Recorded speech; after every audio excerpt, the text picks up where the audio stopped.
Recording message गया कि नहीं एक बार बताना प्लीज। है दादा। Okay okay okay sir, good morning to all of you again. अच्छा, इनकम टैक्स क्लास आज। तो फिर इनकम टैक्स में क्या होगा सर? सर हो रहा था agriculture income and income which do not form part of total income, है ना सर? तो एग्रीकल्चर में तो ऑलमोस्ट सारा का सारा डिस्कशंस कर ही लिए हैं। ऐसा कुछ जगह है मुझे दिख नहीं रहा है कि जो एग्रीकल्चर में मैंने आपको बताया नहीं, अगर बाई चांस कुछ छूट जाए बाद में तो बता सकते हैं आप लोग।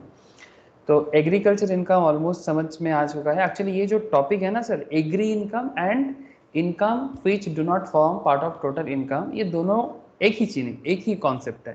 बिकॉज एग्रीकल्चर इनकम जो है सर वो भी एग्जेम्प्टेड है, बट क्योंकि एग्री इनकम को ना मतलब कॉन्स्टिट्यूशन में एक अलग जगह दिया गया है, ठीक है, तो इसलिए एग्रीकल्चर को अलग से नाम लिया जाता है उसका, ठीक है। लेकिन आज हम लोग एग्री छोड़ के ऐसा और भी इनकम है, ठीक है, एग्रीकल्चर छोड़ के ऐसा और भी इनकम है जो टोटल इनकम पे काउंट नहीं होता। आपको बात समझ में आ रहा है सर?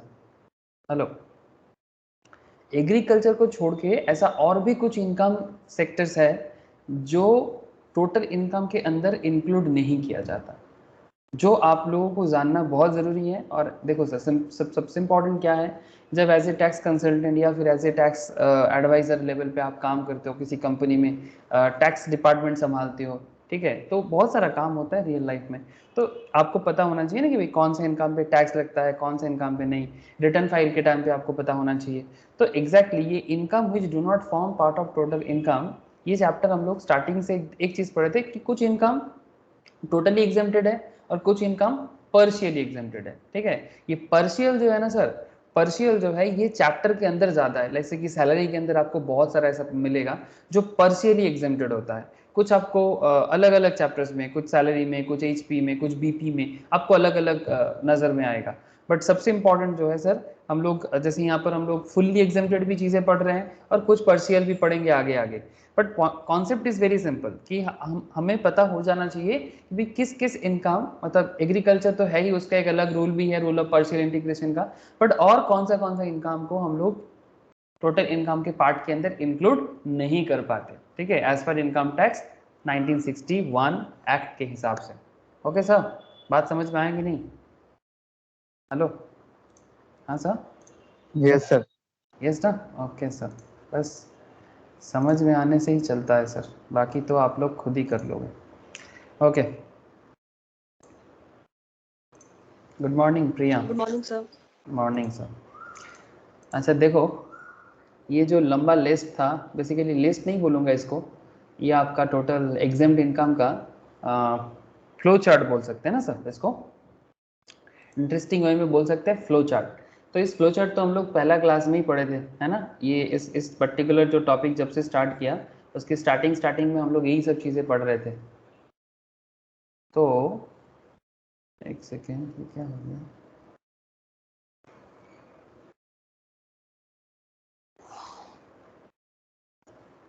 अच्छा ठीक, तो ये लंबा लिस्ट हम लोग पढ़ चुके हैं, बट अभी हम लोग आपसे बात क्या करने वाले हैं सर, इसी का थोड़ा सा मतलब क्या बताओ सर, रिकैप्चुलेट कर लेते हैं, मतलब थोड़ा समरी वाइज जो आप लोगों को मैंने शेयर भी करके रखा, तो समरी वाइज कुछ और जो इनकम ग्रुप है एग्रीकल्चर छोड़ के उसके बारे में बात कर लेते हैं। ऐसे एग्रीकल्चर भी एक बार फिर से बात कर लेते हैं। सेक्शन 10 सबसेक्शन 1, ठीक है, सेक्शन 10 सबसेक्शन 1 के हिसाब से एग्रीकल्चर क्या हो जाता है सर, एग्जेम्प्ट हो जाता है अंडर सेक्शन 10 सबसेक्शन 1। इसी के बारे में लास्ट 2-3 क्लास हम लोग डिटेल्स में बात कर लिए हैं, ठीक है। तो फिर से मैं एग्रीकल्चर पे बात तो ज़्यादा नहीं करूँगा, बिकॉज और क्या बोलना है, सब कुछ हो गया। रूल ऑफ पार्शियल इंटीग्रेशन, जो भी स्टेप्स यूज़ करते हैं, एवरीथिंग, यूज़ एवरीथिंग जो भी चाहिए होता है। सेक्शन 10 सबसेक्शन 2 अभी बात करना है सर। सेक्शन 10 सबसेक्शन 2 में, सेक्शन 10 सबसेक्शन 2 हमें क्या जगह देता है सर? सर सेक्शन 10 सबसेक्शन 2 हमें वो वाला इनकम के बारे में बताते हैं जो हिंदू अनडिवाइडेड फैमिली पे लगता है। जब हम लोग बेसिक क्लास कर रहे थे, एकदम जो स्टार्टिंग जो इंट्रोडक्टरी पार्ट है सर, जहाँ पर हम लोग पर्सन के बारे में जान रहे थे, किसके बारे में? पर्सन। इवन रेजिडेंशियल स्टेटस में भी हम लोग EQF के बारे में बातें किए, याद है सर आप लोगों को?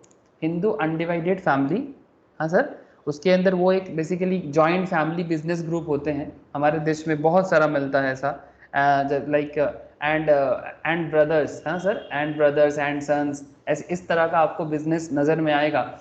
ऐसे बिजनेस हिंदू अनडिवाइडेड फैमिली के अंदर नॉर्मली लिया जाता है। एच का जो कॉन्सेप्ट था सर, एच में क्या बोलते हैं सर, सेक्शन 10 सबसेक्शन 2 बोलते हैं sir, since the H is taxed in respect of its income, the share income is exempt from tax in the hands of member. ऐसे सर एच का जो मेंबर्स होते हैं उसको क्या बोलते हैं, कोई मुझे बता सकते हैं सर? एच का जो मेंबर्स होते हैं उनको क्या कहा जाता है? Coparceners. Coparceners, thank you sir. Each members को कहा जाता है को-पर्सनर्स, ठीक है,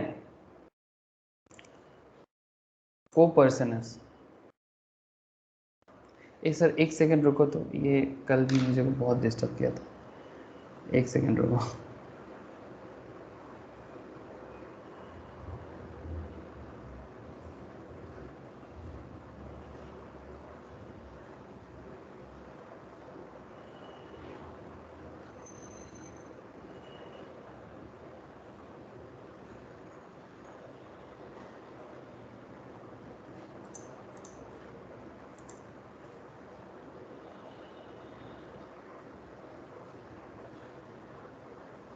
ओके,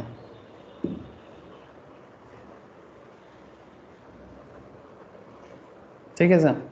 तो बेसिकली क्या बोलेंगे सर, को पर्सन, जैसे कि आप लोगों ने कहा।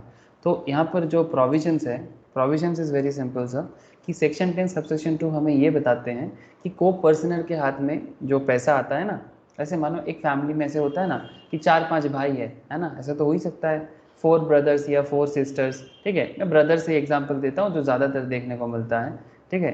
तो 4 भाई है, अब 4 भाई में से फॉर एग्जांपल जो बड़ा भाई है वो कौन है सर, वो कर्ता है, कर्ता समझते हो ना, as head of the family, ठीक है, हेड ऑफ द फैमिली है जो है, जो जिसको हम लोग कर्ता बोलते हैं। इवन हम लोग इनकम टैक्स में भी कर्ता वर्ड यूज करते हैं सर, ठीक है, ये Sanskrit word but we can use it in income tax also. तो हेड ऑफ द फैमिली जो है सर वो आपका कर्ता हो गया। अब बाकी जो 3 भाई है वो भी तो इनकम करते हैं, बट उसका इनकम का सोर्स क्या है? बाकी जो 3 भाई है उसका भी तो इनकम है, वो इनकम का सोर्स क्या है? एच ही तो है, मतलब जो हिंदू अनडिवाइडेड फैमिली का जो जॉइंट बिजनेस है।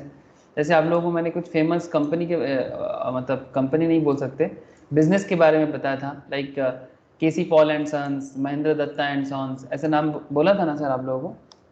अरे याद होगा आप लोगों को, केसी पॉल, यस सर। है ना? केसी पॉल क्या है? केसी पॉल, अभी बारिश का टाइम भी है तो K C Paul and sons, I don't know K C Paul की फैमिली में वो लोग कितने भाई लोग हैं, बट इतना तो हम लोगों को पता है सर कि जैसे ये केसी पॉल एंड सन्स हो गया, ठीक है, केसी पॉल एंड सन्स, इनकी फैमिली में अगर मानो कि 4-5 भाई है, एक भाई बिजनेस संभालते हैं, मतलब करता है, बाकी लोग भी बिजनेस में होते हैं बट वो करता नहीं है या हेड ऑफ द फैमिली नहीं है, तो फिर बाकी जो भाई लोग हो गए सर, बाकी जो ब्रदर्स हो गए, जो को पर्सनर हो गए, इनका इनकम क्या टैक्स नहीं होगा? नहीं होगा, ठीक है, बिकॉज एच के केस में क्या होता है, जो कर्ता होता है, जो कर्ता होता है, कर्ता का टैक्स, कर्ता टैक्स दे दिया तो बात खत्म। ये तो हम लोग रेसिडेंशियल स्टेटस में भी समझ चुके थे। अरे याद आ रहा है क्या? रेसिडेंशियल स्टेटस पे क्या सारा का सारा एच का मेंबर कहाँ होता है, उसका इंपॉर्टेंस ही है कि सिर्फ कर्ता का इंपॉर्टेंस ही, मतलब कर्ता का स्टेटस देखने से ही काम बन जाता है। याद आ रहा है क्या आप लोगों को, या भूल गए? किसी को नहीं याद है? याद है ना सर, बस वही पूछ रहे हैं, ठीक है, कर्ता का देखने से ही चलता। तो सेक्शन 10 सबसेक्शन 2 हमें एग्जैक्टली वही चीज यहाँ पर बता रहे हैं कि since the each is taxed in respect of its income, the share of income in exempt from the tax in the hands of the member, ठीक है। तो इसके ऊपर एक क्वेश्चन भी था यहाँ पर, एक सेकंड रुको, तो क्वेश्चन दिख जाए तो अभी बता देते हैं।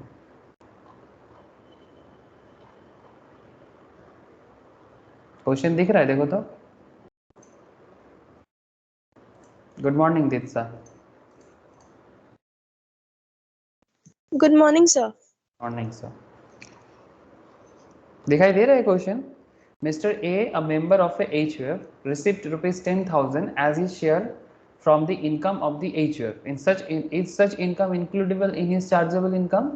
Examine with reference to the provisions of Income Tax Act 1961. समझ में कुछ आया सर? क्वेश्चन बताओ, क्या क्वेश्चन समझ में आया? क्या होगा, जवाब बताओ, इस क्वेश्चन का क्या जवाब दोगे? सॉरी, क्लास नहीं होगा। हाँ, क्या क्या क्या जवाब होगा, बोलो, क्या आंसर मेंबर होगा? ऑफ एचयूएफ वो टैक्स देने के लिए लायबल नहीं है। Mr. A member of HUF received 10,000 as his share from the income of HUF. In such income includable in his chargeable income, examine with reference to tax देने के लिए एकदम ही लायबल नहीं है। तो इसका जवाब कुछ ऐसे लिखना चाहिए आपको। चलो सर आंसर लिख लो इसका, मैं लिखा देता हूँ आपको अभी। जस्ट लिखना है सिंपल नो, ठीक है, आंसर में सिंपल लिखना है नो। चलो केसी पॉल एंड सन्स सब समझ में आ गया। ओ मैंने आज के जैम बोर्ड ओपन करना भूल गया, रुको।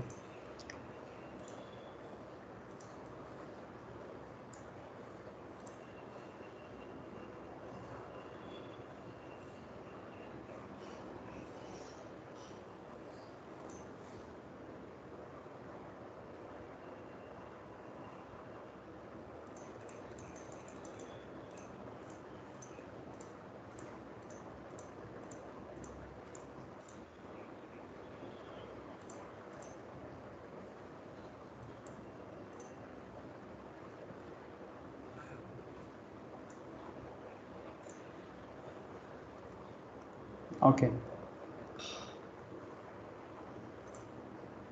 Good morning सुबो। गुड मॉर्निंग दादा। मॉर्निंग सर, क्वेश्चन का आंसर लिख लो। हाँ, क्वेश्चन का आंसर लिख लो, सिंपल सवाल है। क्वेश्चन इज वेरी सिंपल कि क्या mister A member of HUF received rupees 10,000 as his share from income of the HUF, is such income includable in his chargeable income, examine with reference to this provision of the income tax act 1961। बस इतना सवाल था आपके लिए। तो अभी आपको मैंने प्रोविजंस भी बताया। सेक्शन क्या होगा? हाँ sir, section 2 section 10 subsection 2। Section 10 subsection 2। Thank you sir, section 10 subsection 2। तो बस जस्ट सेक्शंस को बताना है और आंसर को बताना है। तो आप जवाब दे दो सर, इसका इलस्ट्रेशन 4 है ये। तो जस्ट ऐसे लिखना पड़ता है सब्जेक्टिव वे में। नो, पहले आप नो, अगर पहले ही नो लिख देते हो तो कोई बात नहीं, अब इसके रिगार्डिंग आपको लॉजिक भी देना होगा कि प्रोविजंस क्या कहते हैं, ठीक है। जब आप पहले नो लिख देते हो, इलस्ट्रेशन 4 का आंसर जो है पहले ही आपने लिख दिया no, not liable to pay tax. तो आपको ऐसे लिखना है sir, as a member of HUF received rupees 10,000। नहीं सर, इतना डिटेल ज़रूरी नहीं है सर, रुको एक सेकंड, रुको एक सेकंड, इतना डिटेल्स लिखना है as a member of HUF, इतना क्यों लिख रहे हैं? सिंपल ऐसे लिख दो नो बोल के, sorry sir sorry, such income, बस सिंपल इतना लिख लो, such income is not includable in Mr. A's chargeable income, since section 10 subsection 2 exempt, logic के साथ अभी लिख रहे हो sir, exempt any sum received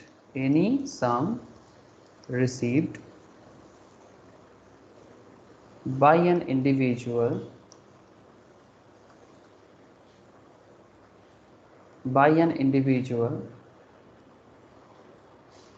as a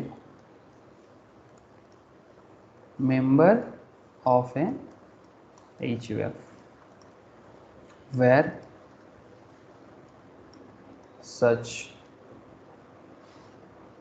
income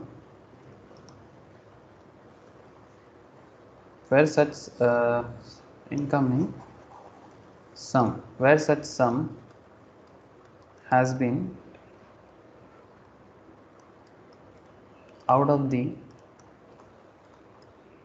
income of the family, out of the income of the family.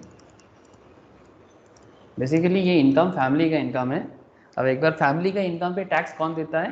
कर्ता या head of the family देता है।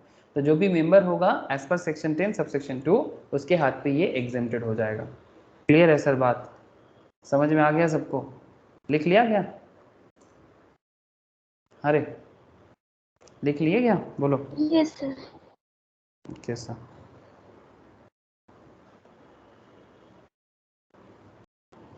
Very good sir.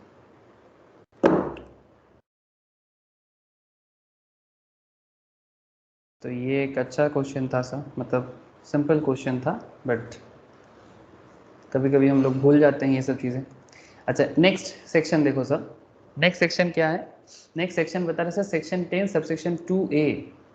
Section 10 subsection 2A, the partner shares in the total income of the firm और LLP is exempt from tax. ये वाला बात कुछ समझ में आ रहा है sir? The partner shares in total income of the firm और LLP is exempt from tax. Sir partner कौन होता है? पार्टनर कौन होते हैं सर? पार्टनरशिप में जो, समझ में नहीं आ रहा सर? पार्टनरशिप बिजनेस जो होता है ना सर, पार्टनरशिप बिजनेस में पार्टनर होता है, ये सर नो। सपोज मानो कि 3-4 दोस्त मिलके कोई पार्टनरशिप बिजनेस कर रहा है, तो पार्टनरशिप बिजनेस में जो मेंबर बनता है वो कौन बन जाता है? पार्टनरशिप बिजनेस में जो मेंबर बनता है या पार्टनर बनता है वो बेसिकली पार्टनर बन जाए। तो सेक्शन 2 सबसेक्शन ए क्या कहता है sir? Sorry, section 10 subsection 2A गलत बोल दिया। Partner shares in the total income of the firm और LLP is exempt from tax. Simple बात है कि अगर कोई पार्टनरशिप बिजनेस टैक्स पे कर रहा है, ठीक है, पार्टनरशिप बिजनेस के तरफ से, तो पार्टनर के हाथ पे जो भी इनकम आ रहा है शेयर इन दी, मतलब जो भी शेयर इनकम उनको हो रहा है, जो प्रॉफिट शेयरिंग रेशियो में आप लोग पार्टनरशिप अकाउंट्स में भी डिस्ट्रीब्यूट करते हैं ना सर, कि पार्टनर्स का प्रॉफिट शेयरिंग रेशियो पे डिस्ट्रीब्यूट हो गया, तो एक्चुअली पार्टनरशिप बिजनेस की तरफ से वो ऑलरेडी टैक्स पे कर देता है। तो फिर पार्टनर्स के हाथ में सेक्शन 10 सबसेक्शन 2A क्या बोल देता है सर? सिंपल बोल देता है कि भाई ये एग्जेम्प्टेड हो जाएगा। क्लियर है सर बातें? बोलो। इसमें और कुछ बताने का ऐसा ज़रूरत है नहीं। तो ये एक सिंपल सवाल था। समझ में आ रहा है? यस और no? Yes. Yes, sir. Section 10 subsection 4, ठीक है, ये भी थोड़ा देख लो। Section 10 subsection 4, income by way of interest on moneys standing to his credit in a non resident external account. Non resident external account मतलब कोई नॉन रेसिडेंट है जिसका कोई एक्सटर्नल अकाउंट है, नॉन रेसिडेंट इसको NRE अकाउंट बोलते हैं, ठीक है, is exempt in the hands of an individual being a person resident outside India as per the FEMA. FEMA क्या होता है सर? पता है सर? फेमा एक रूल है, एक्ट भी है, फॉरेन एक्सचेंज मैनेजमेंट एक्ट, ठीक है। ये जो फॉरेन इनकम होता है ना किसी किसी का, ठीक है, तो फॉरेन इनकम में अगर किसी का कोई NRE अकाउंट है, उस अकाउंट में कोई इनकम हो रहा है, तो क्या उस इनकम को एग्जेम्प्ट कर दिया जाएगा इंडिया में? ऐसे सर आप लोग रेसिडेंशियल स्टेटस पढ़ चुके हो। एज पर रेसिडेंशियल स्टेटस आप लोगों को पता है कि क्या होता है सर? ROR को ग्लोबल इनकम पे टैक्स देना पड़ता है ना सर? जो ROR होते हैं उसको ग्लोबल इनकम पे टैक्स देना पड़ता है। तो कुछ इनकम ऐसे होते हैं जो गवर्नमेंट के थ्रू से, फॉरेन एक्सचेंज मैनेजमेंट एक्ट के थ्रू से, ये फेमा एक्ट अलग ही एक एक्ट है सर, तो उसके थ्रू से बताया जाता है कि भाई ये इनकम को हम लोग एग्जेम्प्टेड कर देंगे। तो income by way of interest on moneys standing to his credit in an NRE account is exempt in the hands of individual being a person resident outside India as per FEMA 1999 और in the hands of an individual who has been permitted by the RBI to maintain such account. मतलब ये जो भी मतलब बाहर का account maintain हो रहा है ना, ये एक्चुअली RBI के पर्सन मतलब परमिशन से हो रहा है, ठीक है। किसके परमिशन से हो रहा है सर? RBI के परमिशन से हो रहा है। तो RBI ने बोला है कि ठीक है आप मेंटेन कर सकते हो, बट आपका इनकम जो रहेगा वो एग्जेम्प्टेड कर दिया जाएगा। I hope you understand sir. तो यहाँ पर थोड़ा सा डिटेल्स में आप इस चीज़ को समझ सकते हो। As per section 10 subsection 4 clause 2, ठीक है, section 10 subsection 4 clause 2 NRE account के बारे में कहता है sir, interest on money standing in the credit of individual, ठीक है। In case of an individual any income by way of interest on money standing to his credit in a non resident external account और NRE account in any bank in India in accordance foreign exchange management act. मतलब basically non resident account है but Indian bank में maintain हो रहा है। बात समझिए sir, ठीक है, नॉन रेसिडेंट है बट इंडियन बैंक में मेंटेन हो रहा है, तो वहां पर जो इंटरेस्ट मिल रहा है, ठीक है, एज पर फेमा एक्ट, ठीक है, तो क्या वो इंटरेस्ट एग्जेम्प्ट किया जाएगा? तो यहाँ पर एग्जेम्प्ट किया जाता है अगर फेमा एक्ट 1999 फुलफिल होता है तो। And the rules made there under would be exempt provided such individual is a person resident outside India. बात ध्यान से सुनिएगा, फॉरेन में रहने वाला ऐसा कोई, ठीक है, रेसिडेंट आउटसाइड इंडिया, इंडिया का रेसिडेंट है नहीं, एज डिफाइंड इन फेमा 1999, और is a person who has been permitted by the Reserve Bank of India to maintain such account. मतलब इंडिया में किसी बैंक में एनआरई अकाउंट मेंटेन करने का permission Reserve Bank of India ने उनको दिया है। In the context it may be noted that the joint holders of the NRE account do not constitute an AOP. ठीक है, मतलब इसके एसोसिएशन ऑफ पर्सन नहीं बोल सकते, by merely having these accounts in joint names. ठीक है, मतलब जॉइंट नेम में है तो फिर दो पर्सन्स को मिला के एसोसिएशन ऑफ पर्सन्स अकाउंट ऐसे नहीं बोलते। The benefits of exemption under section 10 subsection 4 clause 2 will be available to such joint account holder subject to fulfillment of other conditions contained in that sections by each of the individual joint account holders। मतलब अलग अलग हिसाब से जिसको RBI permission देगा, जो foreign exchange management के rules fulfil करेगा, तभी उसी को एग्जेम्प्टेड मिलेगा। बेसिक सिंपल इतना याद रखो सर, ज्यादा डिटेल्स में भी जरूरत नहीं है जाने का इस पॉइंट पे। सेक्शन 10 सबसेक्शन 4 क्लॉज 2 उसके लिए एप्लीकेबल है। जो नॉन रेसिडेंट ऑफ इंडिया होता है, आउटसाइड इंडिया में रहते हैं, नॉर्मली नॉन रेसिडेंट भी है, बट इंडिया में कोई बैंक में एनआरई अकाउंट मेंटेन करता है, वहां पर उसको इंटरेस्ट मिलता है। पैसा जमा रखने से इंटरेस्ट तो मिलता ही है ना सर, तो वो इंटरेस्ट इनकम का जो बात यहाँ पर क्रेडिट होता है उसको एग्जेम्प्ट करने का बात यहाँ पर चल रहा है। तो this is section 10 subsection 4 clause 2। बोलो सर, क्लियर है बात? प्रोविजन समझ में आया कि किसका किसका इनकम? एग्रीकल्चर तो बहुत पड़े, बट यहाँ पर थोड़ा हटके पॉइंट चल रहा है कि किस किस लोगों का इनकम हम लोग एग्जेम्प्ट कर सकते हैं या फिर टोटल इनकम पे काउंट करते नहीं है। हाँ सर, হ্যাঁ দাদা। ওকে স্যার যখন ইনকাম জেনারেট হচ্ছে ইন্ডিয়াতে তখন তো স্যার সেটা ট্যাক্সই হয়, ট্যাক্স ইনসিডেন্ট তো তাই দেখেছিলাম NRE yes sir, yes sir, yes you are right sir. बात वही तो मैं बोला कि जो अगर इनकम इंडिया में जनरेट होता है तो ऑब्वियसली वो टैक्स होता है, बट ये एक्सेप्शनल है, ये एक्सेप्शनल से अगर आरबीआई परमिशन दे रहा है तो फिर एग्जेम्प्ट कर सकते हैं। ठीक है, वही तो, अगर फेमा एक्ट में ऐसा बोला हुआ है तो फिर उसके हिसाब से कर सकते हैं। इन जनरल केस में ऐसा नहीं हो सकता, बट ये नॉन रेसिडेंट एक्सटर्नल अकाउंट है जो एनआरई अकाउंट मेंटेन कर रहा है as per FEMA act, foreign exchange management act के हिसाब से मेंटेन हो रहा है, और आरबीआई भी परमिशन दे रहा है ऐसा अकाउंट मेंटेन करने के लिए, तभी जाके ये हो रहा है। दैट इज द रीजन यहाँ पर इसको अलग से आपको पढ़ा जा रहा है। ठीक है, ये नॉर्मल होता तो आपको थोड़ी ना बोला जाता, तब तो वो नॉर्मली ग्लोबल इनकम पे टैक्स दे सकते। इंडिया में इनकम जनरेट हो रहा है, रिसीव्ड या एक्रू हो रहा है तो टैक्स देना पड़ रहा है, तो ये ऐसा तो चलता है रहता है नॉर्मली। ठीक है, तो बस इसी बात को आपको ध्यान रखना पड़ेगा। बुझते पर लेता था।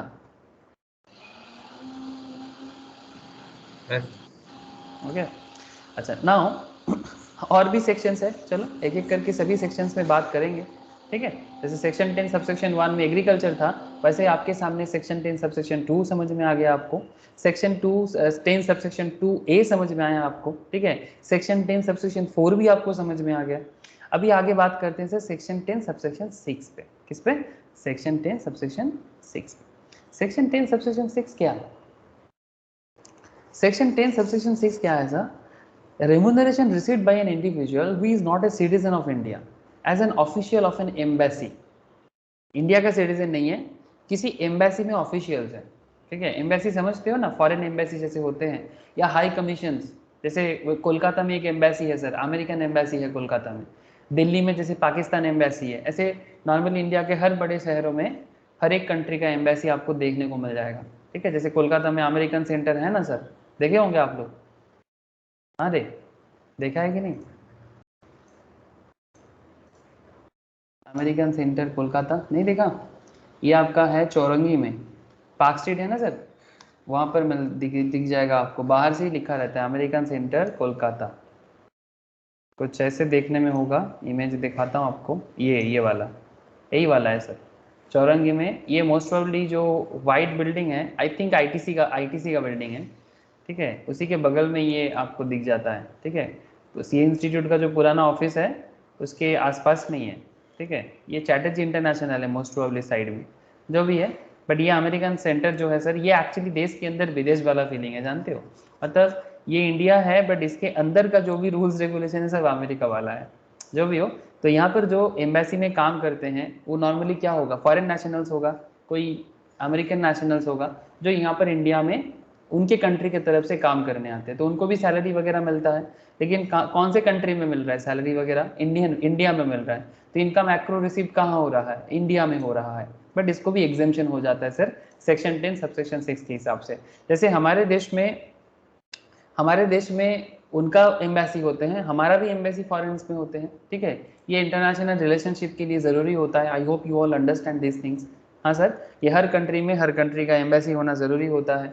जैसे रिसेंटली जो अफगानिस्तान में हुआ है, वहाँ पर एम्बेसी छोड़ के सब कोई इधर उधर चला जा रहा था, बिकॉज पता नहीं चल रहा है कि भाई क्या करेगा ये लोग, ठीक है। तो इस तरह का आप लोग समझ सकते हो कि इंटरनेशनल रिलेशंस बना के रखना बहुत बड़ी बात होता है सर। तो section 10 subsection 6, remuneration received by an individual who is not a citizen of India as an official of an embassy, high commissions, legation consulate or a trade representations of a foreign state or as a member of the staff of any of these officials would be exempt subject to satisfaction of certain conditions। कुछ शर्त भी है sir, तभी जाके इनका जो income होगा उसको एग्जेम्प्ट किया जाता है सेक्शन 10 सबसेक्शन 6 पे। Such members of staff are subject of the country represented and not engaged in any business or profession और एम्प्लॉयमेंट इन इंडिया। ये जो मेंबर और स्टाफ, जैसे अमेरिकन सेंटर्स में जो भी काम करेगा, जो भी अमेरिकन सेंटर के अंदर एम्प्लॉयबल रहेगा, जैसे कोलकाता का जो एग्जांपल मैं आपको दे रहा हूँ, मेंबर और staff subject of the country represented are not engaged in any business और प्रोफेशन और एम्प्लॉयमेंट इन इंडिया। वो इंडिया में कोई एम्प्लॉयमेंट पर्पस में नहीं है, ठीक है।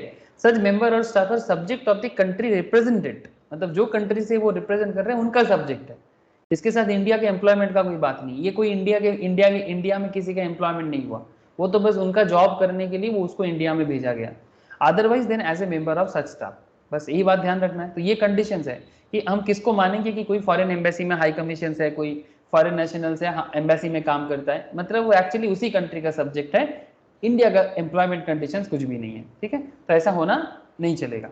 सेकेंड बात, remunerations of corresponding officials of the government of member of the staff of similar purpose enjoy similar exemptions in the other country, ठीक है। दूसरे कंट्रीज में भी सिमिलर कंडीशंस होता है, जैसे मानो कि इंडिया का भी दूसरे कंट्री में जैसे होगा ना, उनका भी सिमिलर कंडीशंस मिलता है। Remuneration of corresponding officials of the government और members of the staff resident for similar purpose enjoy similar exemption in the other country. दूसरे कंट्री में भी, जैसे इंडिया का कोई अगर फॉरेन में रहता है, वो भी सिमिलर कंडीशंस एंजॉय करे, ये भी देखना जरूरी है। अगर वो टैक्स लगाएगा तो हम भी टैक्स लगा देंगे, है ना। तो ये एक बात हो गया 10। तो ये था सेक्शन 10 सबसेक्शन 6। बोलो सर, बात समझ में आया कि नहीं आया? सेक्शन 10 सबसेक्शन 6 के जो कॉन्सेप्ट है, कुछ समझ में आया? Yes sir. है ना। तो ये कुछ कंडीशंस जो मैंने अभी आपको बता भी दिया, ठीक है। रेम्यूनरेशन रिसीव के कंडीशंस। अच्छा, और एक कंडीशंस इसके अंदर देख लो एक बार, एक अच्छा कंडीशन है sir, remuneration received for service rendered in India as an employee of foreign enterprise, ठीक है। ये वाला बात ध्यान रखिएगा sir. Remuneration received for service rendered in India as an employee of foreign enterprise, कोई फॉरेन कंपनी है, ठीक है। ये कोई एम्बेसी का बात नहीं कर रहा हूँ मैं, ठीक है। कोई फॉरेन एम्बेसी हाई कमीशन का बात नहीं कर रहा हूँ। जो सेक्शन 10 सबसेक्शन, ये समरी में नहीं है, ये थोड़ा डिटेल्स नोट्स के अंदर मैं क्वेश्चंस के जो आज जो नोट्स दिया ना सर, उसके अंदर ये सब पॉइंट्स में थोड़ा इंक्लूड करके दिया, एक बार गो थ्रू जरूर कीजिएगा, ठीक है। हर पॉइंट इंपॉर्टेंट हो जाता है। Remuneration received for service rendered in India as an employee of foreign enterprise, इसका मतलब ये हो गया कि remuneration received by a foreign nationals as an employee of a foreign enterprise for service rendered by him during his stay in India is also exempt from tax। मतलब बात कुछ ऐसा हो गया कि कोई फॉरेन कंपनी है, एंटरप्राइज मतलब क्या? हाँ, एंटरप्राइज मतलब कंपनी। और पिता बुझते बच्चिस, अरे एंटरप्राइज माने बच्चे कंपनी। सपोज कोई फॉरेन कंपनी है जिसका कोई ऑफिशियल्स इंडिया में आके स्टे कर रहा है, ठीक है। तो अगर वो इंडिया में आके स्टे कर रहा है, वो कोई फॉरेन एंटरप्राइज का एम्प्लॉय है, से फॉर एग्जांपल आप अमेजन वगैरह ले सकते हो या फिर कोई भी वॉलमार्ट ले सकते हो, ठीक है। कहने का मतलब ये है कि वो रेम्यूनरेशन रिसीव कर रहा है by a foreign nationals as an employee of a foreign enterprise for service rendered him during his stay in India is also exempt। इसमें 3 कंडीशंस है sir. Foreign enterprise is not engaged in any business और trade, मतलब वो तभी होगा अगर foreign enterprise India में किसी भी तरह का बिजनेस और ट्रेड नहीं करता है तो। दूसरा, employee stays in India does not exceed 90 days during the previous year. जो एम्प्लॉय इंडिया में, फॉरेन एंटरप्राइज का एम्प्लॉय जो इंडिया में आ रहा है, वो 90 दिन से ज्यादा इंडिया में नहीं रहना चाहिए। Remunerations is not liable to be deducted from employer's income chargeable to tax under this act। जो रेम्यूनरेशन उसको मिलता है, ठीक है, is not liable to be deduct from the employers income. Employer की इनकम से, मतलब जिन्होंने इनको जॉब दिया, मतलब कंपनी का बात कर रहा है, उनके इनकम से ये रेम्यूनरेशन की तरफ से माइनस नहीं किया जाएगा, ठीक है। मतलब बेसिकली एक्सपेंस होता है ना एम्प्लॉयर की नज़र से, मैंने रेम्यूनरेशन दिया, अगर वो तीनों कंडीशंस फुलफिल होता है, ठीक है, तब जाके ये क्या हो जाएगा सर, इनके इनकम को टैक्स नहीं लगाया जाएगा। अगर ये कंडीशंस फुलफिल नहीं करेगा तो remuneration received for service rendered in India as an employee of foreign enterprise section 10 subsection 6 clause 6, इन्हें भी क्या किया जाएगा, इन्हें भी इनकम टैक्स में इंक्लूड कर दिया जाएगा। लेकिन अगर ये कंडीशन फुलफिल कर दे, ठीक है, जैसे कि फॉरेन एंटरप्राइज इंडिया में किसी भी तरह का बिजनेस या ट्रेड में एंगेज नहीं है, जो एम्प्लॉय स्टे करने इंडिया में आए वो 90 दिन से कम इंडिया में रहा है, और जो भी रेम्यूनरेशन है वो एम्प्लॉयर अपने इनकम पे डिडक्ट नहीं करके रखा, मतलब एम्प्लॉयर जो है कंपनी का, जो कंपनी भेजा है एम्प्लॉय को, वो अपने अकाउंट्स में जो भी मेंटेन कर रहे हैं वहां पर वो not liable to deduct from employers income chargeable to tax under this act. ये कंडीशन अगर फुलफिल हो जाए तो फिर उसका इनकम इंडिया में एग्जेम्प्ट हो जाएगा, अदरवाइज टैक्सेबल हो जाएगा। सिमिलरली सेक्शन 10 सबसेक्शन 6 क्लॉज 7 का भी एक पॉइंट है सर, क्लॉज 8 का, salary received by a non citizen, non citizen non resident, ना ही वो सिटीजन है और ना ही वो रेसिडेंट है, for service rendered in connection with employment on foreign ship. Foreign ship में आते रहते हैं ना सर लोग, अरे फॉरेन शिप में जो फॉरेन जो बेसिकली मार्चेंट नेवी वगैरह में होते हैं, है ना, तो वो अपने कंट्री से दूसरे कंट्री में आता रहता है, दूसरे कंट्री में हमारा भी लोग दूसरे कंट्रीज में जाते रहते हैं। अब उसके लिए भी यहाँ पर एक प्रोविजन बोल के रखा है। अब उनके लिए क्या प्रोविजन एक बार पढ़ लो, ठीक है, थोड़ा सा कान में रख लो ये सब चीजें, ये बहुत इंपॉर्टेंट पॉइंट्स तो नहीं है बट आप लोगों को जानना जरूरी है, तो क्योंकि सेक्शन 10 का पॉइंट्स में अंदर है तो मैंने सोचा कि एक बार बता देते हैं, मतलब नॉट हाईली इंपॉर्टेंट बट क्या पता प्रोफेशनल लेवल में कब क्या कर ले। तो salary receive by a non citizen non resident for service rendered in connection with employment on foreign ship, section 10 subsection 6 clause 8, salary income received by or due to a non-citizen of India who is also non-resident for service rendered in connection with his employment on a foreign ship is exempt where his total stay in India does not exceed 90 days during the previous year. Okay अगर 90 दिन से कम वो India में रह रहा है, ठीक है, मतलब जहाज खाली करेगा जो भी डिटेल्स हो, अगर 90 दिन से कम है तो एग्जेम्प्टेड है, अगर 90 दिन क्रॉस कर जाए शायद उन पे भी टैक्स लगाने का प्रोविजंस लागू हो जाए। Similarly, Section 10, Subsection 6, Clause 11, remunerations received by a foreign government का employee during their stay in India for specified training. Foreign nationals के लोग हैं जो इंडिया में ट्रेनिंग लेने के लिए आए हैं, आते हैं सर ऐसा, ठीक है, हमारे देश का भी फॉरेन ऑफिशियल्स बाहर ट्रेनिंग लेने जाते हैं, ये सब सिस्टम होता रहता है, ठीक है। तो अगर कोई ट्रेनिंग पर्पस में इंडिया में आया है और इंडिया में उनको ट्रेनिंग दौरान कुछ मिलता भी है, ठीक है, उनके कंट्री से ही मिलता है, बट यहाँ पर भी देखना पड़ेगा कि भाई कब कितना टैक्स उनको देना पड़ता है या नहीं। Any remunerations received by employees of foreign government from their respective government during their stay in India normally exempt. देखो भाई इनकम भी उनके कंट्री से मिल रहा है, यहाँ पर वो बस रिसीव कर रहा है, normally received in India taxable हो जाता है, बट ये सब एक्सेप्शनल पॉइंट्स है। If such remuneration is received in connection with their training in any establishment or office or any undertaking owned by the government or any company wholly owned by the central or state government or jointly by the central or most state governments मिला के, मतलब जो भी training हो रहा है वो किसी गवर्नमेंट ऑर्गेनाइजेशन पे हो रहा है हमारे देश का, ठीक है। से फॉर एग्जांपल बांग्लादेश से कोई ट्रेनिंग लेने इंडिया में आया है, ठीक है, और उनके कंट्री से ही उनको रेम्यूनरेशन रिसीव होता है, और ये जो ट्रेनिंग हो रहा है ना सर, ये किसी गवर्नमेंट अंडरटेकिंग में ट्रेनिंग हो रहा है, या तो सेंट्रल गवर्नमेंट अंडरटेकिंग या तो स्टेट गवर्नमेंट अंडरटेकिंग या फिर jointly central jointly state undertakings में कोई फॉरेन नेशनल्स आके ट्रेनिंग ले रहा है और उस दौरान उसको कुछ इनकम हो रहा है, जो इनकम उसको अपने कंट्री से ही मिल रहा है, तो वो इनकम नॉर्मली क्या है सर, एग्जेम्प्टेड है। बट रिसीव्ड इन इंडिया तो हुआ था ना सर, बट फिर भी सर सेक्शन 10 सबसेक्शन 6 क्लॉज 11 लागू हो गया। सिमिलरली जब हमारा कोई इंसान हमारा आदमी यहाँ पर इंडिया से बाहर जाएगा ट्रेनिंग लेने, तो उनके लिए भी सिमिलर ट्रीटमेंट होगा। बात समझ में आ रहा है सर? अरे नहीं आया क्या सर? बोलो सर, आप लोगों का हाँ ना बहुत जरूरी हो जाता है कि ये सेक्शन 10 सबसेक्शन 6 का फॉरेन नेशनल्स का वाला केस क्लियर है ना? ओके सर, ठीक है, समझ में आना चाहिए। तो 10 सबसेक्शन 6 भी समझ गया सर, बहुत अच्छा, बहुत बढ़िया sir, thank you. Next another vital point sir, very very important, 10 subsection 10 BC, 10 subsection 10 BC, okay, 10 BC, subsection 10 BC. Compensation received or receivable from the central government or state government or local authority or by an individual or his legal heir on account of any disaster is exempt except to the extent of loss or damage allowed as deduction under the act. मतलब समझ में आया कुछ? मतलब क्या हो गया sir? ये डिजास्टर वगैरह होता है ना, डिजास्टर मतलब natural disaster, man made disaster, बहुत सारा का डिजास्टर होता है। जैसे मानो कि अभी चारों तरफ बारिश हो रहा है ना, बहुत ज़्यादा, किसी किसी जगह में तो फ्लड हो चुका है, साइक्लोन आता रहता है। भोपाल में गैस लीक हुआ था, अभी भी उन लोगों को पेंशन मिलता है गवर्नमेंट की तरफ से। उन लोगों को आज भी भोपाल गैस लीक पता है ना सर आप लोगों को? अरे आई होप सबको पता होगा, यस सर, है ना? है ना? या फिर ऐसे ऐसे बड़े बड़े टाइप का जो भी नेचुरल डिजास्टर हो या मैन मेड, भोपाल में जो हुआ था वो नेचुरल था कि मैन मेड था? ऑब्वियसली मैन मेड था, मैन मेड था, ठीक है। तो वैसा ही, तो चाहे वो डिजास्टर मैन मेड हो, चाहे वो डिजास्टर नेचुरल लेवल पे हो, ठीक है, किसी भी तरह का डिजास्टर के कारण अगर आपको किसी भी तरह का पेमेंट मिलता है गवर्नमेंट से, ठीक है, लिमिटेशंस के ऊपर बेस करके कि भाई कितना तक आप टैक्स एग्जेम्प्टेड है, मतलब ऐसा नहीं कि कुछ भी दे रहे हैं और पूरा का पूरा टैक्स एग्जेम्प्टेड हो रहा है, नॉट ऐसा, ठीक है।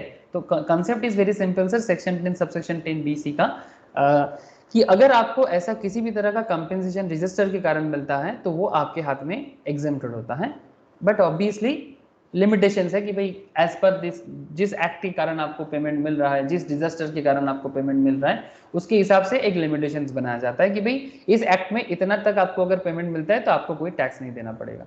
तो वही बात यहाँ पर ध्यान रखना पड़ेगा। This clause exempt any amount received और receivable as compensation by an individual और his legal heir. Legal heir मतलब वही पापा के लिए उसका बेटा लीगल हेयर है, ठीक है, पापा अगर नहीं है तो फिर उसका बेटा को मिलेगा, माँ की जगह बेटा को मिलेगा, ऐसा इस तरह का, दादाजी की जगह पापा को मिलेगा, kind of that legal heir on account of any disaster. या फिर कोई लीगल रिप्रेजेंटेटिव भी हो सकता है, जरूरी नहीं कि फैमिली मेंबर ही हो, अगर आपकी जगह आपके घर में कोई और किसी को आप लीगल हेयर बनाते हैं तो उसको भी मिल सकता है। Such compensation should be granted by the central government or a state government or local authority। ये जो compensation है ये कौन ग्रांट कर सकता है? CG, SG। CG मतलब सेंट्रल गवर्नमेंट, मतलब Modi ji currently, state government अगर बंगाल का बात करें तो ममता दीदी, लोकल अथॉरिटी मतलब म्यूनिसिपल कॉर्पोरेशंस वगैरह, इनके बारे में बात किया जा रहा है। However, exemption should not be available in respect of compensation for alleviating any damage or loss which has already been allowed as deduction under the act। मतलब कहने का मतलब ये है कि ये जो exemptions आपको मिलेगा, however exemptions would not be available in respect of compensation for alleviating any damage or loss। मतलब अगर आपको किसी भी तरह का लॉस थोड़ा बहुत भरपाई किया गया है तो वो लॉस काउंट में नहीं आएगा जो ऑलरेडी एक्ट के तहत आपको दिया गया है। सपोज सिंपल बात है कि आपको से फॉर एग्जांपल आपका घर था डूब गया है, ठीक है, आपका कुछ प्रॉपर्टी था खराब हो गया है, प्रॉपर्टी का वैल्यूएशन मान के चलो कि 10 लाख का था, एक सिंपल एग्जांपल बता रहा हूँ, आपका 10 लाख का प्रॉपर्टी था, उसके हिसाब से गवर्नमेंट आपको बेसिकली कंपेंसेशन दे रहा है, तो 10 लाख में से फॉर एग्जांपल आपको 5 लाख या 6 लाख का प्रॉपर्टी आपको एलिविएट किया गया, मतलब वो पूरा का पूरा आपका जो पेन है, एलिविएट का मतलब क्या होता है सर? बेसिकली जिसको हम लोग बंगाली में ऐसे बोलते हैं सर, मतलब जैसे बहुत पेन हो रहा है तो पेन किलर खाने से क्या होता है, मतलब बांग्लाते আমরা এরকম বলি যন্ত্রণার উপশম হয়েছে, मतलब पेन चला नहीं जाएगा बट कुछ देर के लिए आप फील नहीं करोगे, तो इट्स काइंड ऑफ दैट, ठीक है। तो आपका पूरा डैमेज शायद कंप्लीट नहीं हो गया और डैमेज का जो भी कंपेंसेशन है शायद पूरा नहीं हुआ है, बट अगर थोड़ा सा भी आपको डैमेज का जो भी डैमेज हुआ है उसका अगर थोड़ा बहुत भी आपको मिल चुका है तो उसके ऊपर आपको एग्जेम्पशंस नहीं मिलता है, ठीक है, मतलब जो भी आपको भरपाई किया गया है उसके बाद अगर आपको कुछ एक्स्ट्रा मिलता है वो एग्जेम्पशंस में आएगा, ठीक है। तो ये बात यहाँ पर थोड़ा सा ध्यान रखिएगा sir, exemptions would not be available in respect of compensation for alleviating any damage और loss which has already been allowed, मतलब जो पहले ही दे चुका है तो उसके लिए उसके बाद भी अगर बाद में एक्स्ट्रा अमाउंट आपको मिलता है जो लॉस को भरपाई करने के बाद एक्स्ट्रा मिल रहा है तो वो एग्जेम्प्टेड नहीं होगा, ठीक है। तो जो आपका लॉस अमाउंट है, अगर लॉस अमाउंट भरपाई नहीं हुआ है और आपको पेमेंट मिलता है तो फिर उसके लिए आपको एग्जेम्पशन नॉर्मली मिलता है, तो ये बात थोड़ा ध्यान रखिएगा। अच्छा, डिजास्टर का मतलब क्या है ये थोड़ा जान लो, ठीक है। डिजास्टर का मतलब बहुत कुछ हो सकता है, तो डिजास्टर के बारे में भी लॉ एकदम क्लियर कट बोल के रखा है सर, एकदम क्लियर कट बोल के रखा है। Disaster means a catastrophe, mishap, calamity, grave occurrence in any area arising from natural or man-made causes or by accident or negligence. It should have the effect of causing. क्या cause हो सकता है? Substantial loss of life or human suffering, okay? Damage to or destruction of property. Human suffering बोला हाँ sir, animal suffering नहीं बोला, ध्यान सुनिएगा बात को, मतलब होता है ना सर आजकल पेट्स भी होते हैं, तो substantial loss of life of human suffering or damage to and destruction of property or damage to or degradation of environment. Okay, it should be such a nature or magnitude as to be beyond the coping capacity of the community of the affected area. ठीक है, तो इसको बोलते हैं disaster. तो उसके बदले में जब कंपेंसेशन मिलता है तो वो कंपेंसेशन को टैक्स के बाहर बेसिकली एग्जेम्प्टेड किया जाता है. सेक्शन 10 सबसेक्शन 10 BC याद रहेगा सर? सेक्शन 10 सबसेक्शन 10 BC क्या रे, याद रहेगा? क्या लग रहा है? थोड़ा सा ये सब चीजें याद रखना पड़ेगा सर. टैक्स क्या है ना sir, tax is all about provisions. अगर आप देश को समझोगे ना तो टैक्स भी समझोगे. अरे देश में कितना सारा चीजें मैटर करता है ना, एक कंट्री ऐसे थोड़ी ना चलता है, कंट्री को कितना सारा मैटर देखना पड़ता है.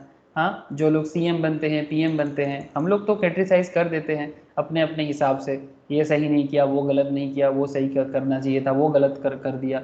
लेकिन सीरियसली जब वो चेयर में बैठते हैं ना, CM के चेयर में या PM के चेयर में, सच में बहुत दमदार बात होता है सर. मतलब इतना आसान नहीं होता कि उस चेयर में बैठ के कंट्री को चलाना और उसके हिसाब से पॉलिसी बिल्डअप करना. ऐसे CM PM तो आते जाते रहते हैं, बट जो लोग हमारे देश का मतलब बेसिकली एडमिनिस्ट्रेटिव एरिया संभालते हैं, जिसको एक्चुअली बोलते हैं sir Amla, like IAS IPS जैसे होते हैं सर, IRS, इनको एक्चुअली ये सब सिस्टम बनाना पड़ता है. जो इनकम टैक्स डिपार्टमेंट का भी लोग होते हैं ना, वो भी IAS IPS में होता है. ज़्यादातर केस में chartered accountant, cost accountant, company secretaries, ये लोग भी बाद में क्या करते हैं सर, ये UPSC क्रैक करके डिपार्टमेंट में जगह ले लेते हैं और फिर यही लोग बैठ के क्या करते हैं, पॉलिसी बिल्ड करते हैं. तो आप लोग भी कर सकते हो सर, एकदम अच्छा खासा अपॉर्चुनिटी है, क्योंकि अल्टीमेटली नॉलेज आप ही के पास ज़्यादा होता है और बाद में बस गवर्नमेंट के टेबल में बैठना होता है. तो चलो सर, बस एक मौका है, बता दिया, ठीक है. नेक्स्ट, तो अच्छा एक क्वेश्चन है सर आपके सामने. Compensation on account of disaster received from a local authority by an individual or his or her legal heir is taxable. Examine the correctness of the statement with reference to the provision of the Income Tax Act 1961. बोलो sir, क्या ये statement correct है? Compensation ये होगा, exempted होगा. तो क्या बोलेंगे, ये कंपेंसेशन, ये जो स्टेटमेंट है, क्या ये स्टेटमेंट सही है कि गलत है? गलत है. गलत है ना? सबको समझ में आया sir? Compensation on account of disaster received from a local authority by an individual और हिज और her legal heir is taxable. ये रहा स्टेटमेंट. आपको पूछा है कि examine the correctness of the statement with reference to the provision of the income tax act 1961. तो आपका सिंपल जवाब आएगा सर, आपका सिंपल जवाब आएगा कि ये स्टेटमेंट तो गलत है. तो फिर उसके हिसाब से, लेकिन क्यों गलत है उसके हिसाब से आपको जवाब भी देना पड़ेगा. ठीक है, तो चलो सर जवाब दे देते हैं फटाफट. ये आपका इलस्ट्रेशन 5 है, जवाब भी मिलता है इसका.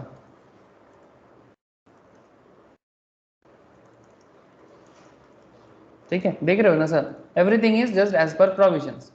हम लोग कुछ नहीं कर रहे, जो प्रोविजंस बोला है उसको आपको जानना है. The statement is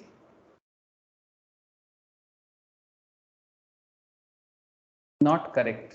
the statement is not correct. पहला बात यही पूछा था आपने, पहला यही बता दिया. Because as per section 10 subsection क्या होगा? BC. 10 BC, subsection 10 BC. Okay, any amount received or receivable as compensation by an individual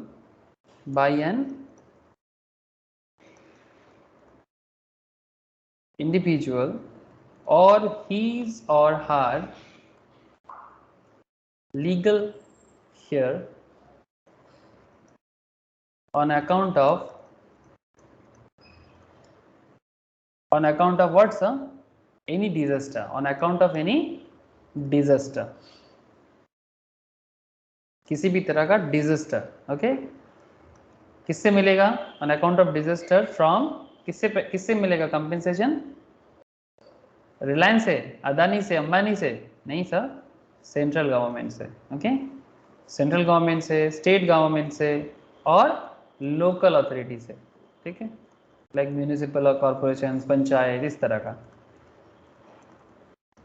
is exempt from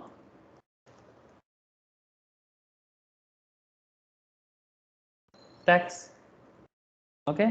बस साथ में ये भी लिख दीजिएगा, however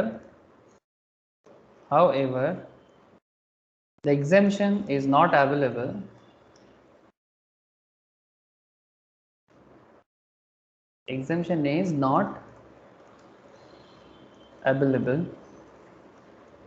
to the extent, limit तो हर चीज का होता है, to the extent such individual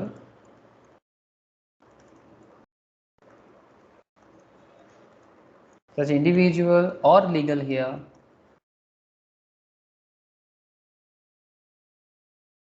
has already been allowed a deduction, अगर कुछ किसी भी तरह का डिडक्शंस, इनकम टैक्स के अंदर भी ऐसा होता है ना, कुछ डिडक्शंस आपको पहले ही मिल जाता है। अगर ऐसा कुछ भी डिडक्शन आप पहले ही ले लेते हो, ठीक है, अंडर दिस एक्ट, मतलब इनकम टैक्स में ऐसा कुछ और भी डिडक्शंस है जो हम लोग 80C 80U में पढ़ेंगे सर, ठीक है, या फिर किसी भी और तरह के इनकम टैक्स के अंदर कुछ और डिडक्शंस अगर आपको मिल जाता है तो वो वाला अमाउंट आपको और नहीं मिलेगा, ठीक है। However, the exemption is not available to the extent such individual legal here has already been allowed a deduction under this act on account of such disaster, on account of such disaster, because किसी भी चीज पे एक बार ही आपको मिलेगा, ठीक है, उस चीज पे बार बार नहीं मिलता। अगर एक बार मिल जाए तो फिर लिमिटेशन हो जाएगा, उतना ही एक्सटेंड करेगा जितना एक्सटेंड करना चाहिए।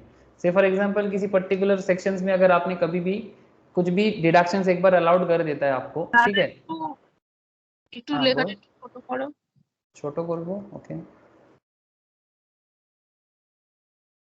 ঠিক আছে, ठीक है, समझ में आ गया सर क्वेश्चन का आंसर? बोलो सर, क्या ये क्वेश्चन समझ में आया आप लोगों को? Yes sir. ठीक है, तो इस तरह से प्रोविजंस के ऊपर बेस करके हम लोग हर एक आंसर देने का कोशिश कर रहे हैं। Very good sir, very good. अच्छा, और क्या है सर डिडक्शंस पे? डिडक्शंस का पिटारा बहुत बड़ा है, तो देख लेते हैं। ऑब्वियसली 80C से 80U का पिटारा और बड़ा है, ठीक है, बट ये सेक्शन 10 का पिटारा थोड़ा छोटा है। सेक्शन 10 BC हो गया, 10 subsection 11A, 10 subsection 11A, section 10 subsection 11A क्या बात करता है sir? Any payment from Sukanya Samriddhi account, एकदम basic starting of the agriculture and income which do not form के पहला दिन में जो फ्लो चार्ट पढ़ रहे थे उसमें बात हो रहा था सर, ठीक है। Any payment from Sukanya Samriddhi account, ये सुकन्या समृद्धि अकाउंट क्या होता है?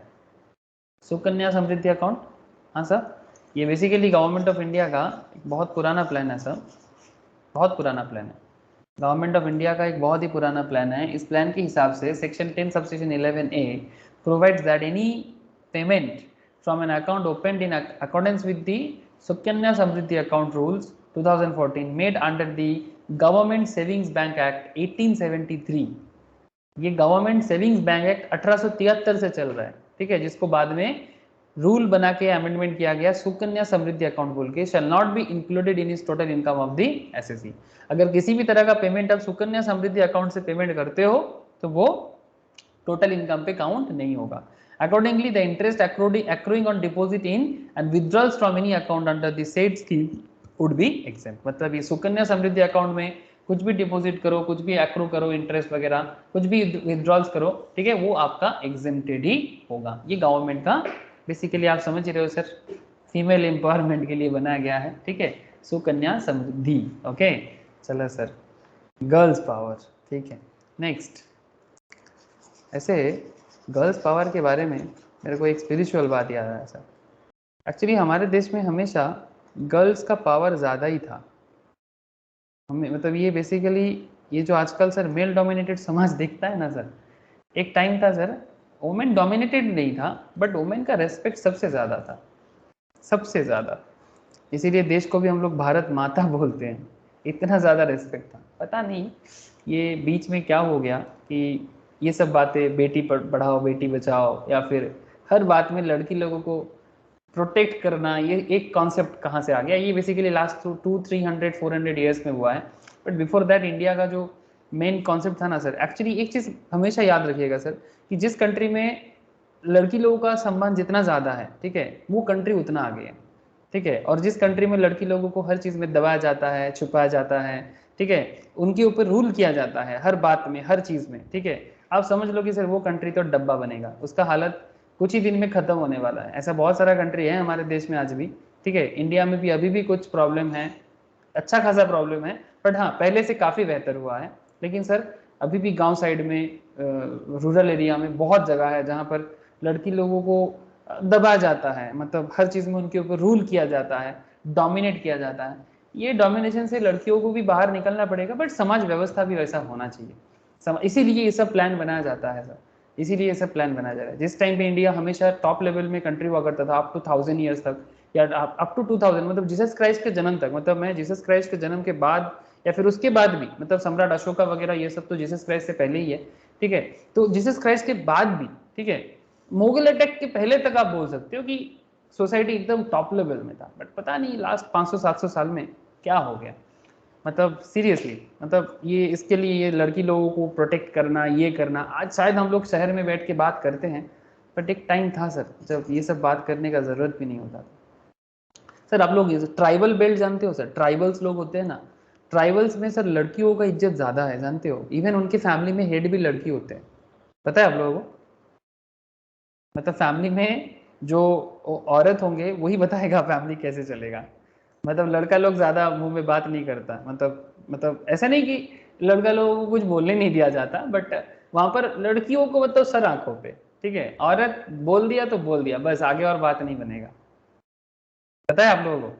अरे हाँ हाँ सर, ये अपने उड़ीसा में एक जगह है सर, कोरापुट में, ठीक है, Orissa Koraput, even north east में भी ऐसे कॉन्सेप्ट है सर जहाँ पर औरत का बहुत ज़्यादा, इवन साउदर्न इंडिया में भी, साउथ इंडिया में भी सर, केरला में तो आप लोग जानती हो, केरला कर्नाटका में, ठीक है, ऐसा है सर वहाँ पर। जैसे ही लड़की का जन्म होता है ना, ऐसे बोलते हैं घर में लक्ष्मी आयो है, ठीक है मेन प्रॉब्लम है सर नॉर्थ इंडिया को लेके, ईस्टर्न पार्ट्स भी उतना आगे नहीं है, बट फिर भी पहले से काफ़ी बेहतर हुआ है। ओके चलो आगे बात करें। अरे एक सुकन्या से आपने तो पूरा पूरा हिस्ट्री पागल कर दिया। Okay 10 subsection 16, the value of scholarship granted to meet the cost of education would be exempt from tax in the hands of the recipient irrespective of the amount of source of scholarship. The value of scholarship granted to meet the cost of education would be exempt from tax in the hands of recipient irrespective of the amount of source of scholarship. अगर education के लिए आपको कुछ भी मिलता है scholarship type का, ठीक है, कहाँ से मिल रहा है फर्क नहीं पड़ता, बात समझ रहे सर, एजुकेशन के लिए अगर स्कॉलरशिप मिलता है तो वो एग्जेम्प्टेड है, कहाँ से मिल रहा है सोर्स डिपेंड नहीं करता है, गवर्नमेंट से मिले, प्राइवेट से मिले, जहाँ से मिले, अगर स्कॉलरशिप मिल रहा है तो वो एग्जेम्प्टेड है। The value of scholarship granted to meet the cost of education would be exempt from tax in the hands of the recipient, irrespective of the amount of source of scholarship. याद रहेगा sir, section 10 subsection 16 बहुत बहुत interesting एक section है कि आपको scholarship मिल रहा है, ठीक है, अगर स्कॉलरशिप कहाँ से मिल रहा है फर्क नहीं पड़ता, स्कॉलरशिप मिल रहा है एग्जेम्प्टेड है। बात क्लियर है कि नहीं है, बोलो। हाँ सर क्लियर है बातें,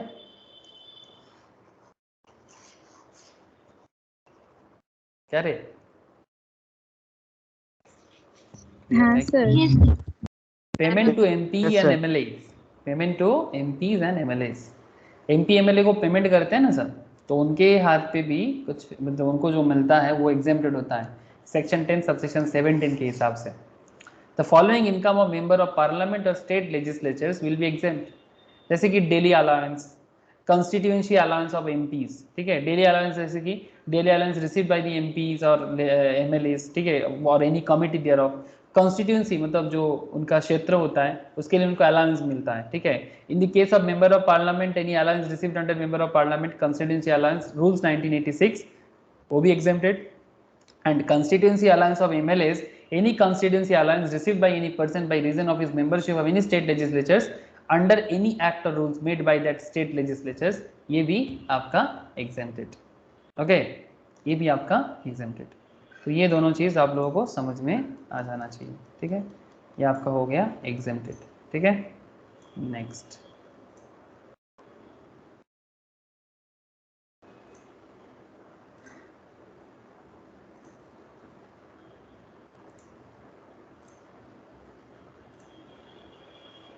नेक्स्ट सर, अब क्या बात करेंगे सर? सेक्शन 10 सबसेक्शन 17 तो आपको समझ में आ ही गया, ठीक है। अच्छा, section 10 subsection 17 A awards for literary scientific and artistic work and other awards by the government are exempt. अगर आप लिटरेरी लेवल में मतलब लिटरेचर लेवल में, साइंटिफिक लेवल में या फिर आर्टिस्टिक लेवल में कुछ काम करते हो तो वो आपका एग्जेम्प्टेड हो जाता है। सर 1 मिनट वेट करना, एक इम्पॉर्टेंट कॉल आ रहा है, मुझे 2 मिनट लेना पड़ेगा, 1 सेकेंड।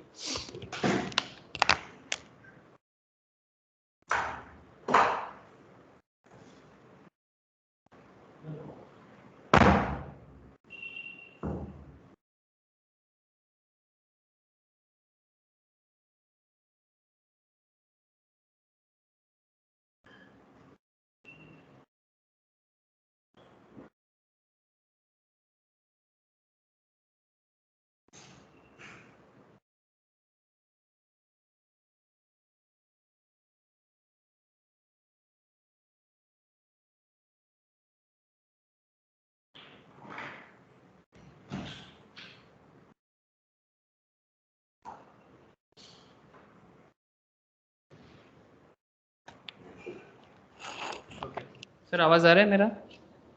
हेलो, आवाज आ रहा है क्या? Yes sir.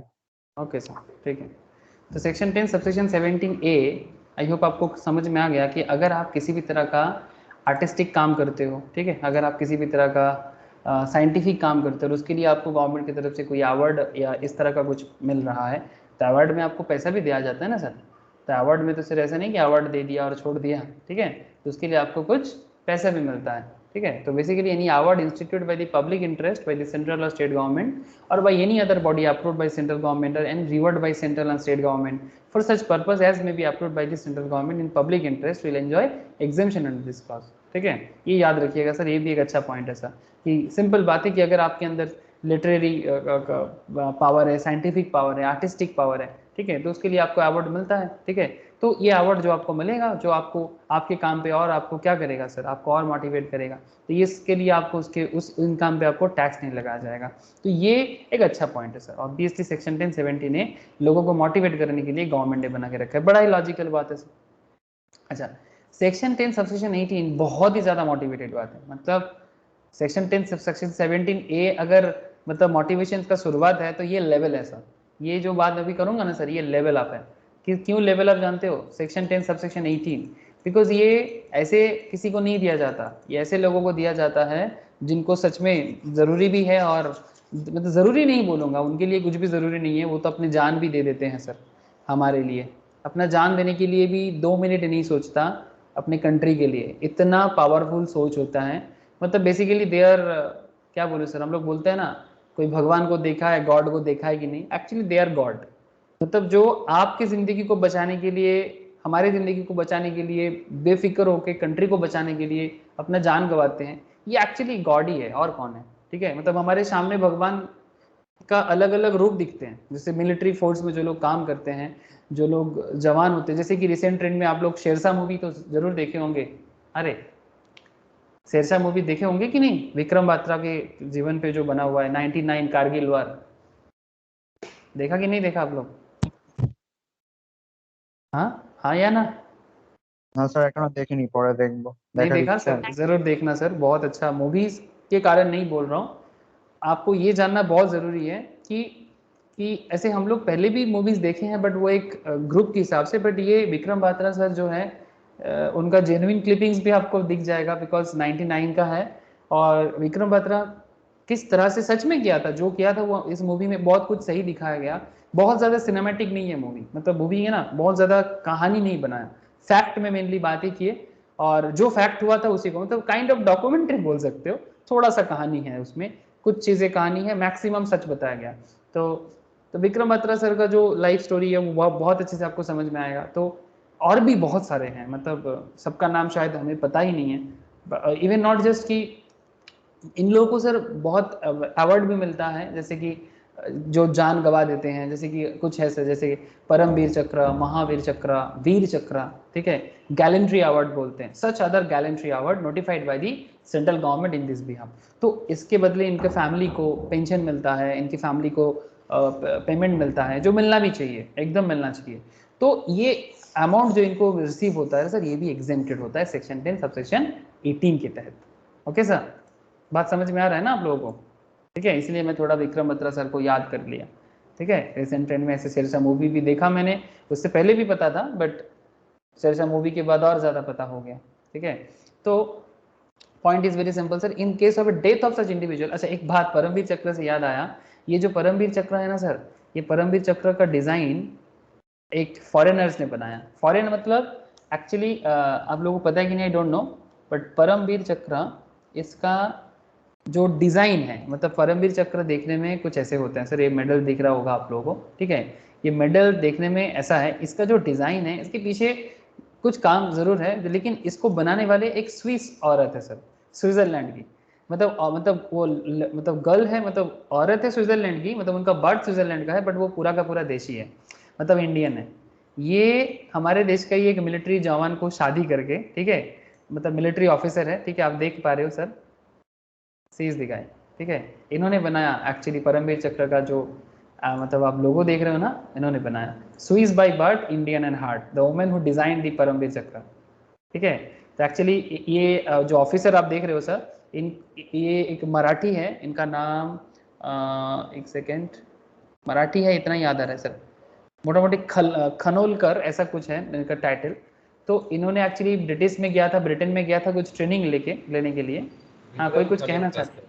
हाँ हाँ, विक्रम खनोलकर। हाँ विक्रम खनोलकर, सावित्रीबाई खनोलकर। हाँ सावित्रीबाई खनोलकर, जानिस ताले तो, वेरी गुड सर। ठीक है, ये अपना नाम बाद में चेंज कर लिया बिकॉज इंडिया में पूरा का पूरा इंडियन कल्चर, इंडियन सिस्टम के साथ अडेप्ट हो गया है, पूरा फॉरेनर है, बट उनको इंडियन चीज़ें इतना पसंद आ गया, हमारे देश का कल्चर, हमारा देश का सिस्टम, तो वो पूरा का पूरा इंडियन हो गया, और इंडियन होके हमारे देश में पूरा बेस्ट, मतलब सब कुछ इंडियन जैसा हो गया। तो फॉरेनर होने से कोई प्रॉब्लम नहीं है, बट अगर आप उस देश को प्यार करते हो तो उस देश की तरह प्यार करो, तो ऐसे प्यार करना चाहिए सर। बात समझ में आ रहा है सर? फॉरेनर्स तो बहुत लोग आए हैं सर लूटने के लिए, ठीक है, बट अगर आप फॉरेन से आए हो कोई बात नहीं, लेकिन अगर आप देश को प्यार करके उसके जैसा बन जाते हो, इससे बड़ा चीज़ और क्या होता है। ये हर कंफ्लिक्ट को दूर कर देता है। मतलब प्रॉब्लम तो तब होता है कि हम अपना रूल चलाएंगे पर देश तुम्हारा होगा। क्या बात सही कर दिया मैंने? हाँ, प्रॉब्लम तभी होता है, रूल मेरा होगा बट देश तुम्हारा होगा। मतलब हम इंग्लैंड में जाके बोलेंगे कि देश तुम्हारा है बट रूल हमारा होगा, तो क्या होगा, मार्केट तो बनेगा ना सर, वही प्रॉब्लम है। बट इनका सोच देखो भाई, तुम्हारे देश में रहेंगे, पसंद आ गया, तुम्हारे जैसा बन जाएंगे, और क्या चाहिए।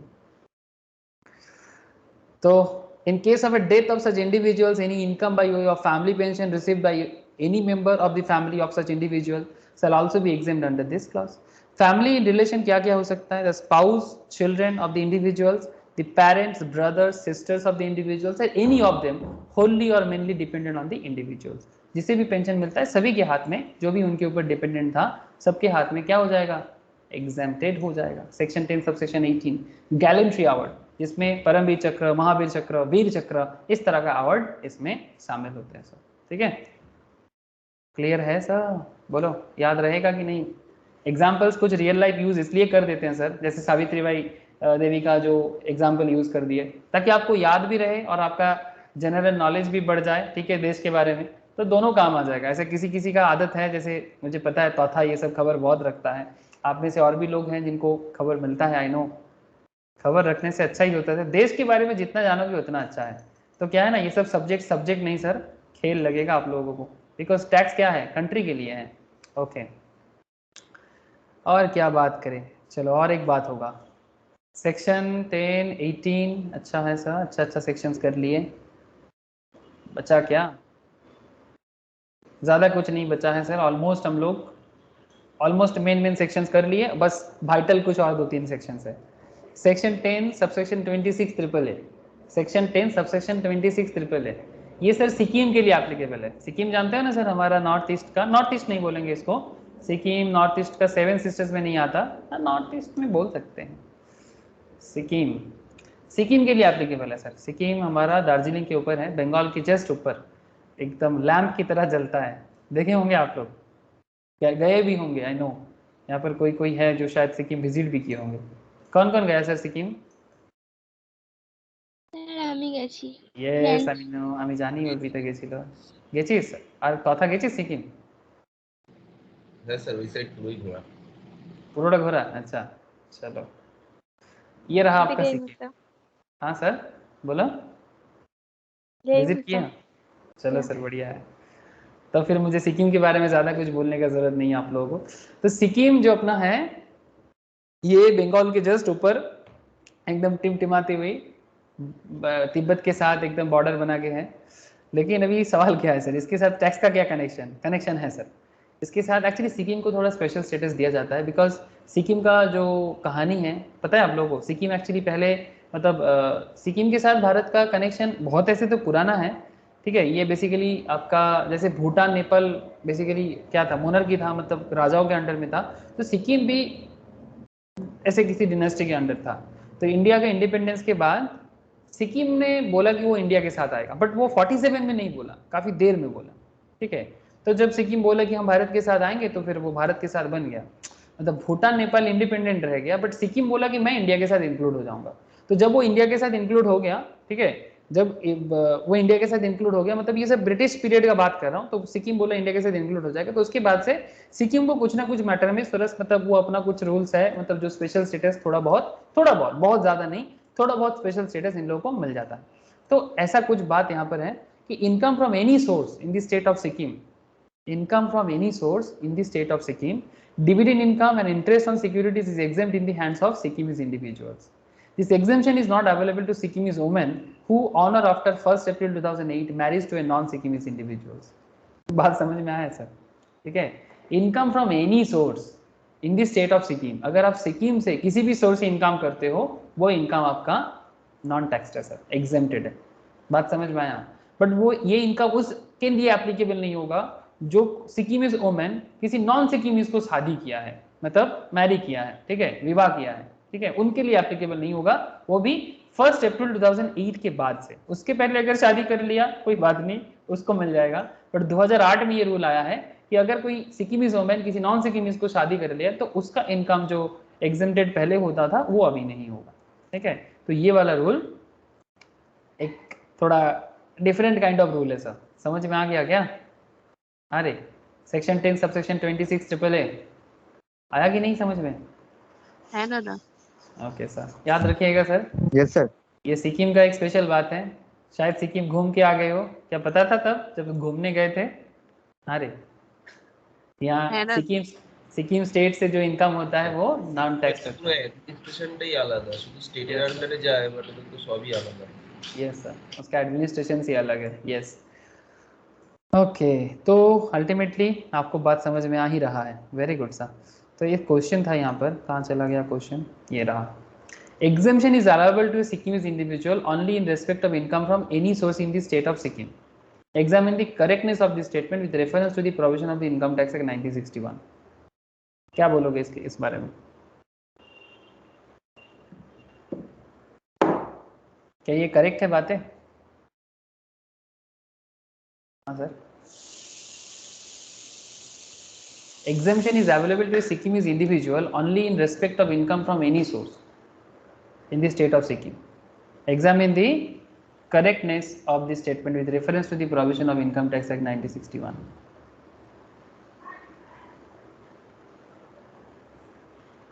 करेक्ट है। करेक्ट है? Yes sir. क्या सबको क्या लगता है कि ये स्टेटमेंट करेक्ट है? यस और नो? मैंने ज्योति का जवाब मुझे मिला। मैं बाकियों से भी पूछना चाहूँगा, क्या ये स्टेटमेंट करेक्ट है? करेक्ट लग रहा है। करेक्ट लग रहा है। और बाकी जवाब, शुभश्री रोशनी भी बोला करेक्ट लग रहा है। बाकी आज जियाउल का आवाज़ नहीं है, बोलो जियाउल तथा प्रिया, सभी को पूछ रहा हूँ सर, नंदिनी, दित्सा, एवरीबॉडी, क्या लग रहा है करेक्ट है आंसर इसका? मतलब ये स्टेटमेंट करेक्ट है या नहीं, या not correct? Correct. Correct, Arpita को भी लग रहा है करेक्ट। हाँ सर, इनका income from any source in state of Sikkim, dividend income, interest or securities exempt in the hands of Sikkimese individual. This exemption is not available to non-Sikkimese women who or on or after 1st April 2008 marries a non-Sikkimese individual. Sir ये correct नहीं है, ये incorrect है, मतलब basically not correct है। Sir क्यों? क्यों? The statement is not correct, क्यों सर? ओनली डिविडेंड इंटरेस्ट वगैरह ये एग्जेम्प्टेड होगा। हाँ सर, मतलब not just any source but also dividend interest, ये भी अलग से आपको बोल के रखा है ना। The statement is not correct. Exemptions लिखो सर ऐसे,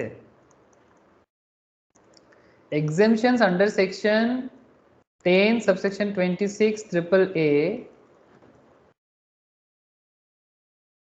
26 triple A is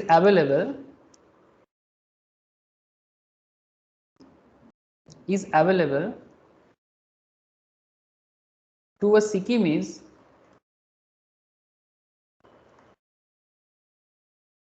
individual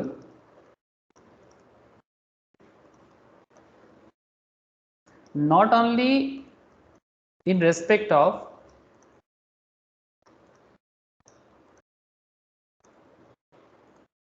the said income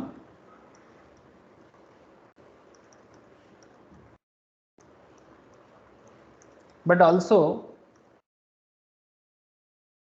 in respect of income by way of dividend or interest on securities.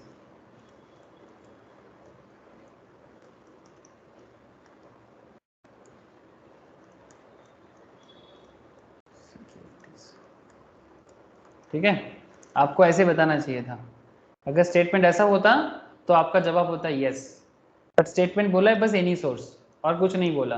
ठीक है, मतलब ये डेफिनेशंस में सेक्शन 10 सबसेक्शन 26 ट्रिपल ए के definitions में ऐसे कहा गया है, income from any source in the state of Sikkim, dividend income and interest on securities is exempt in the hands of Sikkimese individual, this exemption is not available to Sikkimese women. ये बात भी ध्यान रखिएगा sir, this is a very special point. अगर ऐसा question भी करे ध्यान रखिएगा कि सिक्किमीज वुमेन के हाथ में एग्जेम्प्टेड है, यस एग्जेम्प्टेड है, बट अगर कोई सिक्किमीज वुमेन ऑन और आफ्टर 1 अप्रैल 2008 मैरी किया किसी नॉन सिक्किमीज को तो फिर उनको एग्जेम्पशन नहीं मिलेगा। बात समझ में आ गया? দাদা बोलो सर। বলছি income from any source of Sikkim, তো এটা তো তোমার এক্সেম্পটই হচ্ছে, মানে ডিভিডেন্ড ইনকাম আর ইন্টারেস্ট হচ্ছে, আর যে কোনো সোর্স থেকে তো তোমার ইয়ে হচ্ছে। Yes, you are right sir, I understand your queries कि income from any source in the state of Sikkim ये भी कहा है, और साथ में ये भी बोला कि dividend income and interest on securities is exempt. आप बोलोगे सर ये तो अदर सोर्स के अंदर चले ही जा रहे हैं ना, है ना? आप शायद ऐसे ही बोलोगे कि sir dividend income interest on securities ये कुछ नहीं तो कम से कम अदर सोर्स के अंदर इंक्लूड होगा, बट एक्चुअली ये सेक्शंस के अंदर इसको अलग से बोला है कि income from any source in the state of Sikkim, in the state of Sikkim, okay, point to be noted. हाँ, in the state of Sikkim, India नहीं बोला है, income from any source in the state of Sikkim, आप सिक्किम से जो कमा रहे हो। और dividend income interest on securities ये भी अदर सोर्स का पार्ट है, बट क्या income from dividend interest on securities ये क्या सिक्किम स्टेट से कमाएगा या फिर ये all over India national level income है? National level. तो फिर ये दोनों बात में कुछ अलग नहीं दिख रहा है आपको? इनकम फ्रॉम एनी सोर्स मतलब आपका जो 5 हेड्स है आप समझ रहे sir, 5 heads of income, salary, HP, BP, CG, other source सब आ गया, बट सब स्टेट ऑफ सिक्किम है। सैलरी, एचपी, बीपी, सीजी जो भी है सब स्टेट ऑफ सिक्किम है, उसके साथ साथ आपको और एक एक्स्ट्रा बेनिफिट। लेकिन अगर मानो कि कोई सिक्किमीज इंडिविजुअल इंडिया के किसी दूसरा पार्ट से इनकम कर रहा है, से for example Baichung Bhutia, famous Sikkimese person sir, Baichung Bhutia West Bengal में खेलता था। कौन सी टीम के लिए खेलता था रे बाइचुंग? ईस्ट बंगाल, मोहन बागान दोनों के लिए खेला, किसको पता है? मैक्सिमम ईस्ट बेंगल, কিছুটা মোহন বাগান। मैक्सिमम ईस्ट बंगाल, कुछ दिन मोहन बागान, ठीक है। तो बाइचुंग भूटिया बहुत दिन तक खेला है, ठीक है। तो बाइचुंग भूटिया अगर वेस्ट बंगाल से इनकम कर रहे हैं, ठीक है, वो सिक्किम का है, ठीक है, तो वो वेस्ट बंगाल के इनकम पे टैक्स नहीं देगा क्या गवर्नमेंट को? इन द स्टेट ऑफ सिक्किम का जो इनकम है वो उनका एग्जेम्प्ट हो सकता है, बट बाकी इंडिया से कुछ भी कमा ले वो थोड़ी ना है। ऐसे बाइचुंग भूटिया और इंडिया का कैप्टन भी काफी दिन रहा है। अच्छा, सुनील छेत्री भी सिक्किम से है क्या, जो करेंट इंडियन कैप्टन है? अरे सुनील छेत्री सिक्किम से है क्या? किसको पता है? ए तोता को तो पता होगा, फुटबॉल लवर है तोता। सुनील छेत्री कोथा का? हाँ सर। সিকিমের? ঠিক বলেছি আমি? হ্যাঁ বললি না বললি বুঝতে পারলাম না। না স্যার। না, আচ্ছা কোথাকার তাহলে সুনীল ছেত্রী? হায়দ্রাবাদ মনে হয় স্যার। তাই? अच्छा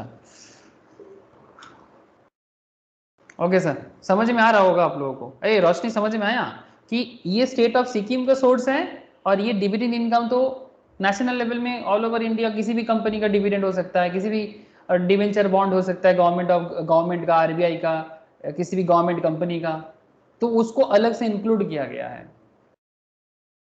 बोल, अब समझ में आया? है दादा। ओके देखा सर, एक छोटा सा लाइन। सर हाँ बोलो सर। अगर अगर ये इनकम फ्रॉम हाउस प्रॉपर्टी हुआ तो उसमें तो दूसरा स्टेट का कुछ काम नहीं है। इनकम फ्रॉम हाउस प्रॉपर्टी कहाँ से? जैसे बीपी होने से, सीजी होने से, बोला ना कि अभी जो एग्जांपल दिया फुटबॉलर्स के केस में कि वेस्ट बंगाल का प्लेयर था तो वेस्ट बंगाल में टैक्स वो हुआ।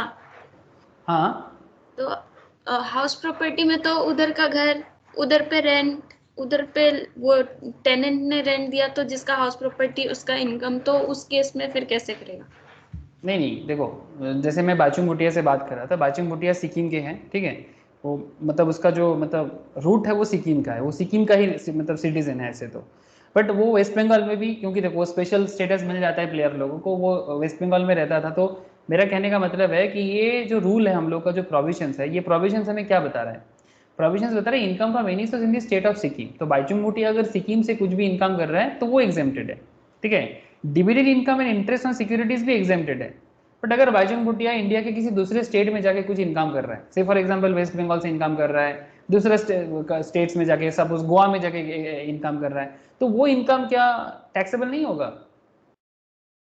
मैं आपको ये पूछ रहा हूँ। अगर मानो कि आप जैसे हाउस प्रॉपर्टी बताया, अगर बाइचुंग भूटिया, जैसे मुझे जितना पता है sir, Baichung Bhutia most probably इसमें रहता था, अभी भी शायद उसका वहीं पर घर है, वो कोलकाता में उसका घर है, मुझे पता है ये उनका घर है आपका। मैं उसके आसपास में कॉलेज टाइम पे रहता था, क्या नाम है जगह का? हाँ, हाईलैंड पार्क।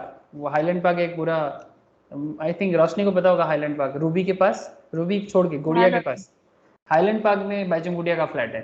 तो जैसे मानो कि हाईलैंड पार्क में बाइचुंग भूटिया का जो फ्लैट है, वो फ्लैट को रेंट पे दे दिया, तो वो जो इनकम है क्या वो सिक्किम से है? नहीं, वो बंगाल से है। तो वो तो नेशनल लेवल इनकम हो गया। इसकी इनकम पे तो उसको टैक्स देना पड़ेगा, इनकम टैक्स। नहीं देगा क्या ज्योति? हाँ देगा, समझ गया। समझ गया, यस। अब जैसे मानो ज्योति मणिपुर से है, ठीक है, अब मणिपुर का तो ऐसा रूल्स कुछ है नहीं, बट अगर मानो ज्योति बंगाल से कमाएगा, दूसरे स्टेट से भी कमाएगा, तो फिर ज्योति को हर जगह में टैक्स, मतलब पूरा ऑल ओवर इंडिया टैक्स देना पड़ेगा। बट ये सिक्किम के लिए एक स्पेशल दिया गया है, जो गवर्नमेंट जैसे होता है ना सर, समय समय की बात है, ठीक है, स्पेशल रिलेशनशिप स्टेटस बिल्ड करना, ये सब जरूरी हो जाता है। Okay, section 1026 subsection 26 triple A, I hope सबको क्लियर हो गया। अच्छा, आंसर भी लिख लिया ना आप लोग? आंसर भी लिख लिया? Yes, sir. Okay, sir. Now next and the most vital part, section 10 subsection double A, the very interesting part also. section 10 subsection double A बहुत गजब पॉइंट है sir, for the business perspective, और बहुत ही आजकल बहुत ही चर्चित एक सेक्शन है, मतलब बहुत ज्यादा इसका डिस्कशन होता है, tax holiday. Tax holiday for unit established in special economic zone. Tax holiday का मतलब होता है टैक्स में छुट्टी, टैक्स के लिए छुट्टी। जैसे मतलब कुछ दिन के लिए आपको, कुछ सालों के लिए आपको टैक्स देने का जरूरत नहीं है, टैक्स हॉलीडे बोलेंगे, एग्जेम्प्टेड नहीं बोल सकते इसको। टैक्स के लिए टैक्स छुट्टी कर रहे हैं अभी। छुट्टी मतलब कल ओपन हो सकता है ना, अरे छुट्टी का मतलब क्या है, आज छुट्टी है, कल फिर से ओपन हो सकता है, कल खुल जाएगा। जैसे संडे छुट्टी है, इसका मतलब थोड़ी ना कि संडे के बाद सब कुछ बंद हो जाएगा, it's not like that. Sunday छुट्टी रहता है, इसका मतलब मंडे से फिर से ओपन हो सकता है। तो ये tax holiday for unit established in special economic zone, ACZ. ACZ के बारे में सुने होंगे आप लोग पहले कभी, अरे स्पेशल इकोनॉमिक जोन है ना, ये शायद मैंने भी कभी क्लास में डिस्कस किया होगा या फिर आप लोगों को पहले से भी पता होगा। स्पेशल इकोनॉमिक जोन एक ऐसा जोन होता है जो बेसिकली कंट्री का, जैसे मानो इंडिया का बिजनेस को डेवलप करने के लिए, स्पेशली एक्सपोर्ट डेवलप करने के लिए स्पेशल इकोनॉमिक जोन बनाया जाता है। स्पेशल इकोनॉमिक जोन में जो भी मैन्युफैक्चरिंग एंटिटी बनेगा, वो मैन्युफैक्चरिंग एंटिटी मेनली एक्सपोर्ट करने के लिए इंडिया का प्रोडक्ट या बाहर से प्रोडक्ट लाके देश का एक्सपोर्ट बिल्ड करना है। सिंपल बात है, सिंपल बात है।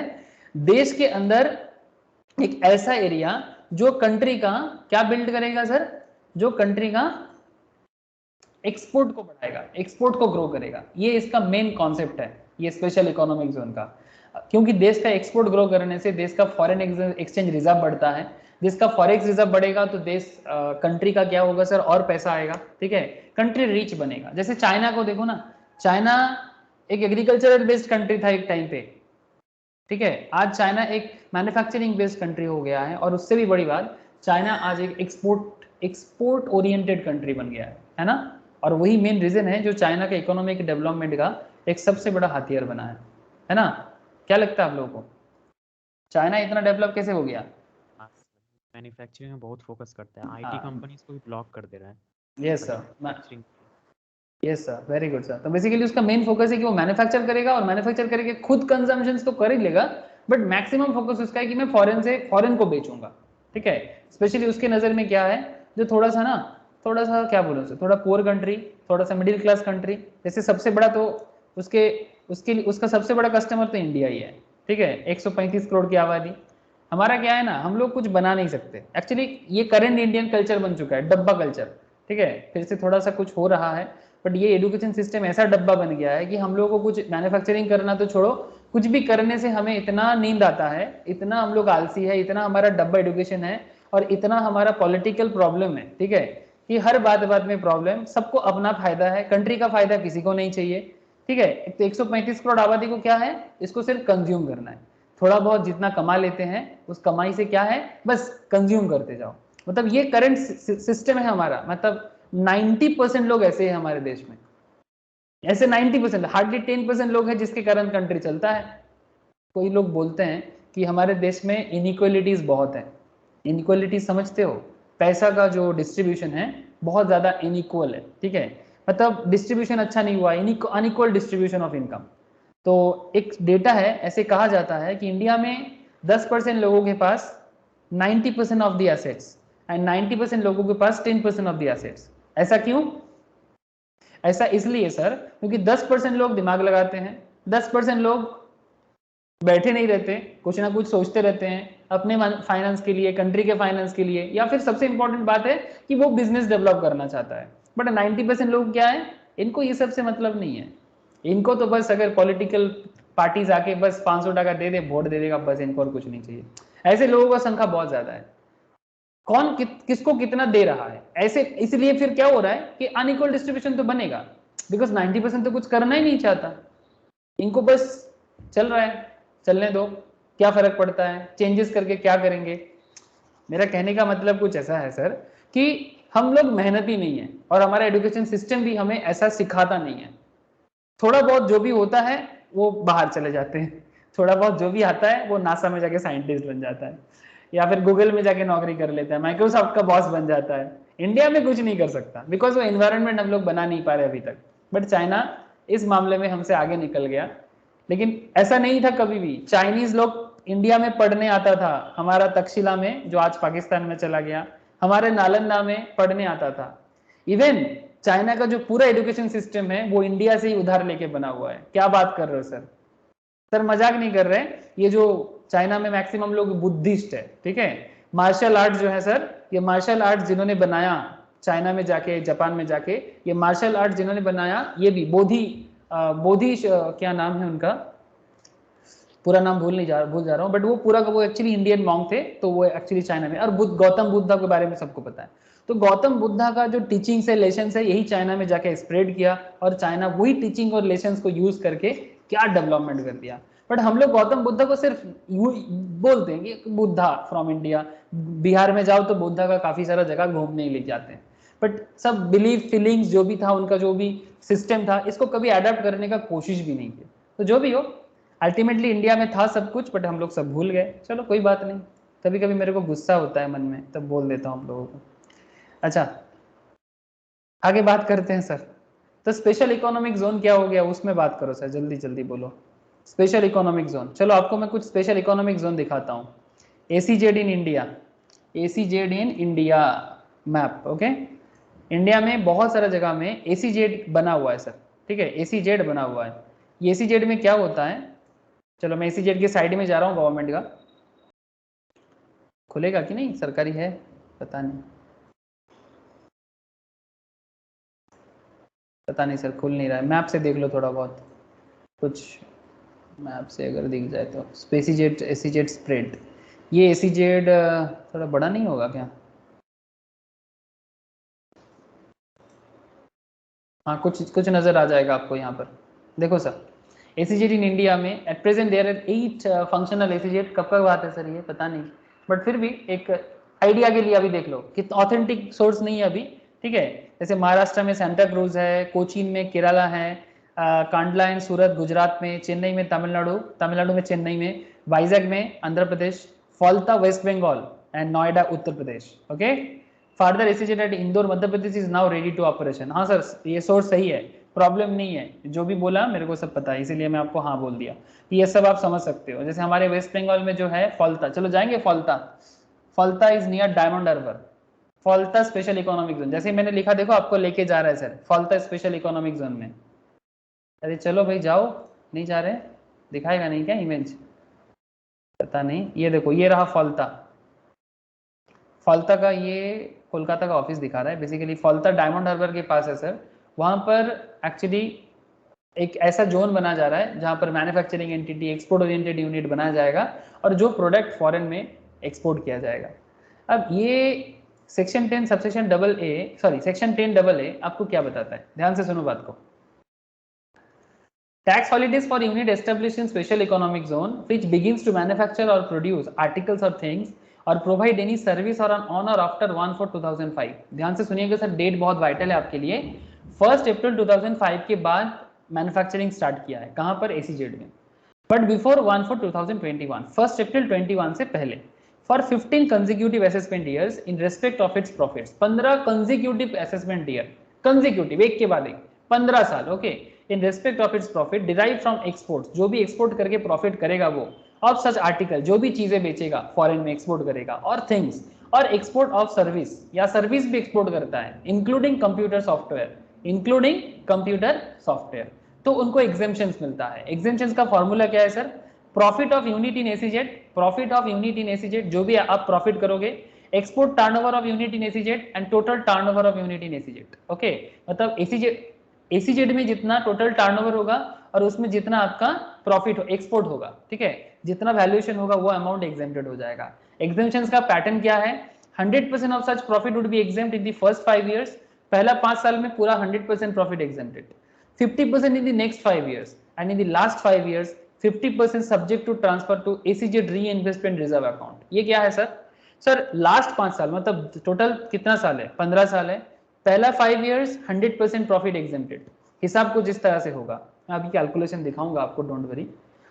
पहला 5 साल 100% profit exempted, next 5 years 50% profit exempted without any conditions. But third 5 years, मतलब थर्ड स्टेज ऑफ 5 इयर्स, इसमें क्या बता रहा है सर कि 50% subject to transfer to ACZ reinvestment reserve account. ये क्या हो गया, री इन्वेस्टमेंट रिजर्व, मतलब कंडीशन ये है कि अगर आप एसीजेड में अपना फैक्ट्री लगा रहे हो, सॉफ्टवेयर कंपनी बना रहे हो, जो भी कर रहे हो, ठीक है, अगर आप एसीजेड बना के कर रहे हो, ये गवर्नमेंट के हाथ में होते हैं कि कोई जगह को मैं एसीजेड बना दूं। एक्चुअली एसीजेड बनाने में क्या होता है, जैसे अपने फॉल्ता में एसीजेड है ना, ये फॉल्ता स्पेशल इकोनॉमिक जोन का जो एरिया आपको दिखाई दे रहा है, इसका बिल्डिंग एक्चुअली निजाम पैलेस में जो अपना पार्क स्ट्रीट है वहां पर इसका ऑफिस है, ठीक है।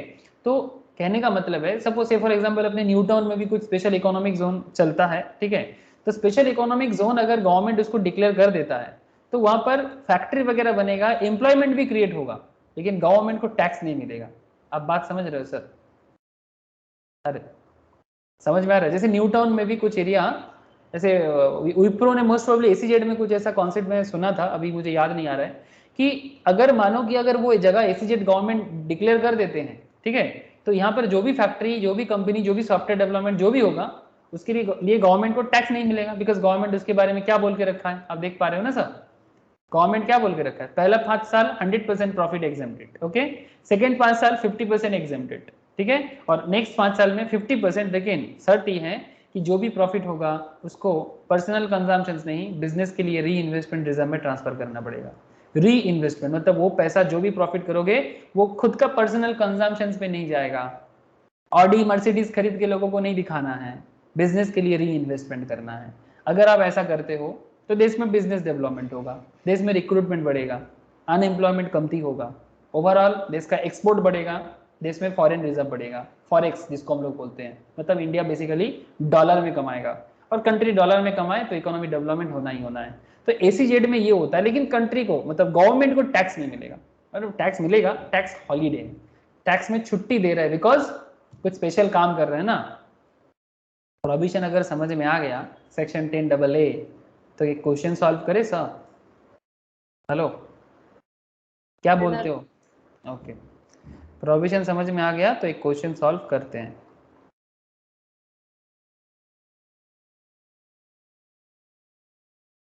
यहाँ पर कुछ स्पेशल है, आप नोट्स दे दूंगा तो आप लोग एक बार खुद से गो थ्रू कीजिएगा। ये देखो यहाँ पर डेट दिया हुआ है 100% प्रॉफिट्स, ये देखो, an undertaking is set up in ACZ and begins manufacturing on 15th of October 2007। ध्यान से सुनिएगा, हाँ, the deduction under section 10AA shall be allowed as under 100% profit of such undertaking from export from assessment year 2008-9, 15/10/2007 से चालू हुआ है, तो फिर प्रॉफिट का जो असेसमेंट ईयर क्या है, 8-9 का असेसमेंट ईयर है, तो 100% प्रॉफिट मिलेगा 8-9 से 12-13 तक। हाँ सर, मतलब 8-9, 9-10, 10-11, 11-12, 12-13 बना ना 5 साल सर? हाँ, 1 2 3 4 5, ठीक है, ऐसा 5 साल, ये 5 साल में 100% प्रॉफिट। फिर 50% कब तक मिलेगा? 50% of profit of such undertaking from exports assessment year 13-14 से 17-18 तक, और बाकी 50% of such profit are undertaking from export from assessment year 18-19 to assessment year 22-23 provided certain condition are satisfied. क्या कंडीशन है सर? कंडीशन अभी पता है आपको, मैं कौन सा कंडीशन सेटिस्फाई करना पड़ेगा लास्ट 50% के लिए, बताओ?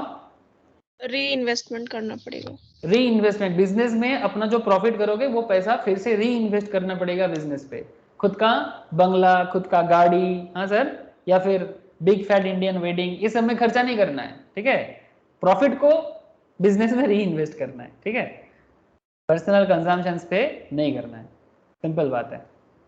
इट्स लाइक एनपीओ टाइप का हो गया है ना। नॉन प्रॉफिट ऑर्गेनाइजेशंस पे आप देखना, ये कुछ ऑर्गेनाइजेशंस पे मैं विजिट भी किया, नॉन प्रॉफिट है लेकिन इधर ऑडी BMW लेके घूमता है। अरे भाई नॉन प्रॉफिट है, थोड़ा तो दिखाओ, कम से कम ऑल्टो लेके चलो यार, कम से कम कुछ नहीं तो एक सुमो या बोलेरो लेके चलो, अच्छा लगता है। नॉन प्रॉफिट ऑर्गेनाइजेशंस पे जब ऑडी BMW देखता हूँ ना, मेरा दिमाग खराब हो जाता है, बिकॉज वो लग्जरी कार में आता है, उसका मतलब लाने के लिए भी एक्स्ट्रा टैक्स देना पड़ता है, मतलब समझ में नहीं आता कि कैसे NPO बन गया ये। ओके देखो illustration 7, While Limited furnishes you the following information for the year ended 31st March 2022. Total turnover of unit A located in special, अच्छा 2 यूनिट है इसका, While Limited का 2 यूनिट है, एक यूनिट A और एक यूनिट B, ओके, पढ़ रहे हो ना सर मेरे साथ साथ? लोकेट स्पेशल इकोनॉमिक जोन में है, कितना बनाया सर? 100 लाख का, okay. Total turnover of unit A located in SEZ 100 lakh का, एसीजेड मतलब हमारे बंगाल में फलता, हाँ सर, वेस्ट बंगाल में फलता है डायमंड हार्बर के पास, ठीक है, रायचौक, डायमंड हार्बर, फलता एक ही जोन के अंदर आता है, गंगा किनारे। हाँ सर, एकदम सर, कभी अगर विजिट करोगे तो जा सकते हो फलता के आसपास। अच्छा, तो यहाँ से मानो कि 100 लाख कमा रहे, टर्नओवर कर रहा है, कमा रहे मतलब बेसिकली सेल कर रहा है। Profit of business of unit A 30 lakh, unit A से प्रॉफिट कितना किया 30 लाख का। Export turnover of unit A 50 lakh का, ठीक है।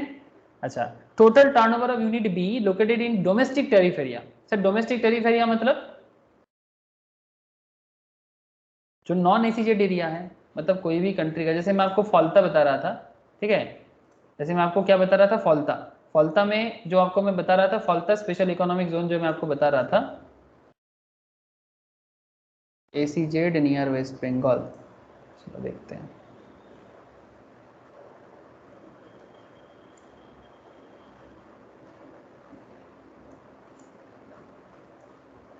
ये वेबल आईटी एसीजेड, ये देखो ये भी है, ठीक है।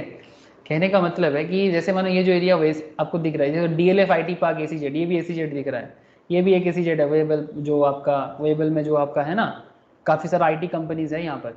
तो मेरा कहने का मतलब कुछ ऐसा है कि एसीजेड एरिया छोड़ के बाकी जो एरिया आपको यहाँ पर दिख रहा है, ठीक है, ये सब क्या है, this is DTA, domestic tariff area, मतलब नॉर्मल जो टैक्स सिस्टम सबके लिए लागू होता है वहाँ पर लागू हो जाएगा।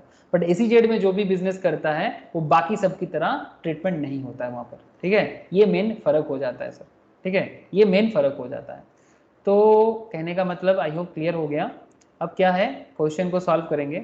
तो डोमेस्टिक टैरिफ एरिया में यूनिट बी है जहाँ से 200 लाख का टोटल टर्नओवर हो रहा है और प्रॉफिट कर रहा है यूनिट बी से 20 लाख का। सवाल क्या है sir, what is the question? Sir compute the deduction under section 10AA for the assessment year 22-23 assuming that Y Limited commenced operation in SEZ and DTA in the year 2017-18। Operation start कब से कर रहा है SEZ में? 17-18 से। Okay, question समझ में आ गया सर? क्वेश्चन समझ में आ गया? Hello, yes sir. बस अब फटाफट सॉल्व करके बताओ कि कितना अमाउंट उसका एग्जेम्प्टेड होगा और कितना अमाउंट उसका कितना सालों के लिए क्या होगा, वो बताना पड़ेगा आप लोगों को।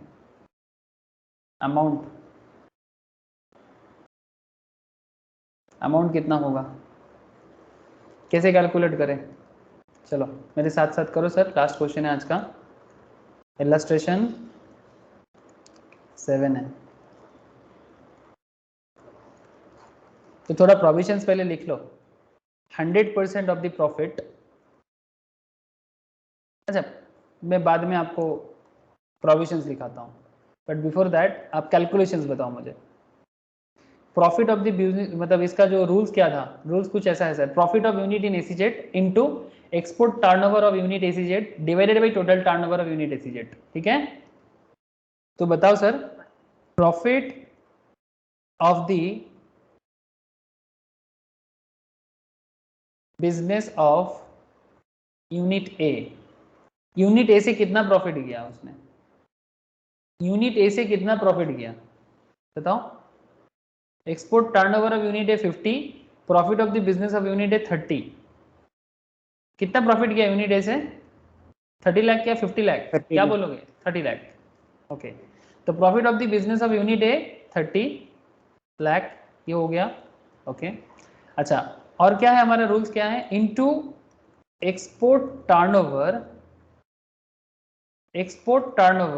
Of unit A divided by total turnover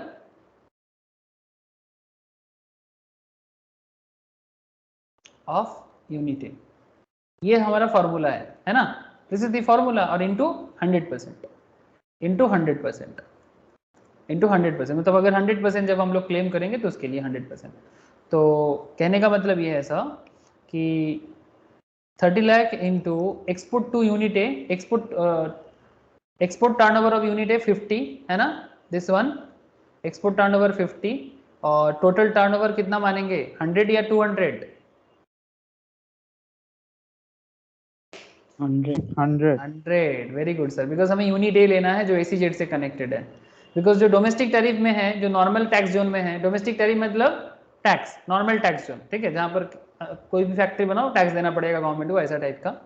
तो 30 इंटू 50/100 कितना हो जाता है? इंटू 100%। क्यों?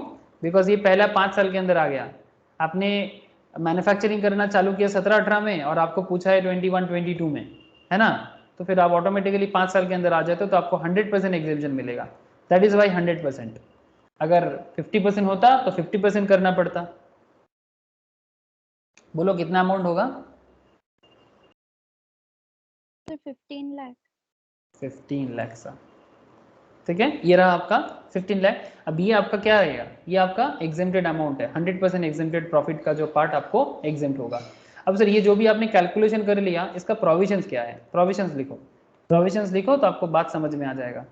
लिखो सर 100%। एक्चुअली प्रोविजन पहले लिखना चाहिए था, ठीक है, टॉप में प्रोविजन होना चाहिए था, बाद में कैलकुलेशन शो करना चाहिए था। मैंने आपको पहले ही कैलकुलेशन करा दिया। तो लिखो अभी 100% of the profit derived from export of articles or things or services is eligible for deduction under section what? Under section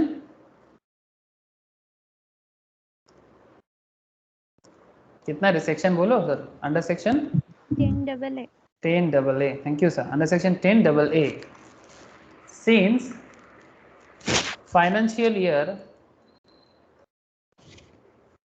21-22 falls within the first 5 year, because इसका मैन्युफैक्चरिंग कब चालू हो रहा है सर? 17-18, है ना? 17-18 में अगर चालू कर रहे हैं तो 17-18 चालू कर रहे हैं, तो फिर फाइनेंशियल ईयर 21-22 5 साल हो रहा है ना? 17-18, 18-19, 19-20, 20-21, यस हो जाएगा, ठीक है। तो with in the first 5 year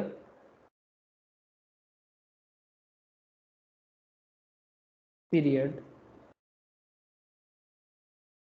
commencing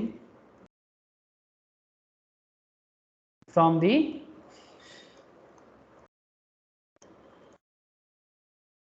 manufacture or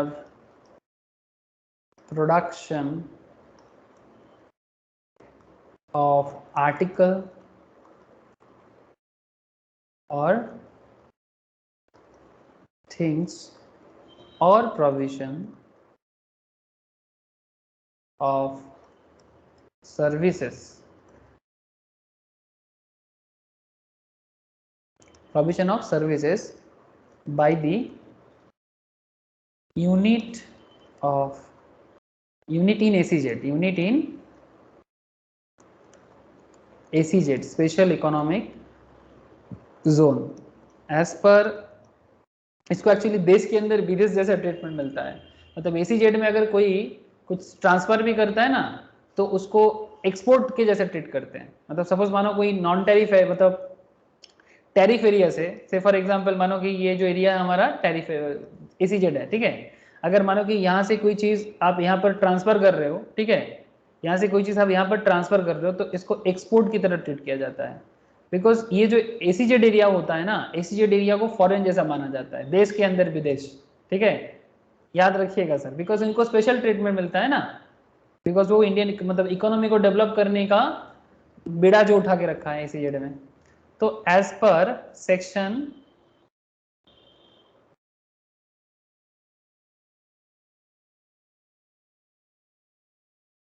10AA subsection 7, the profit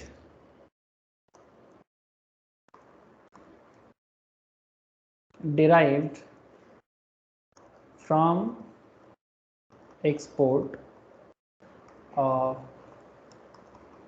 article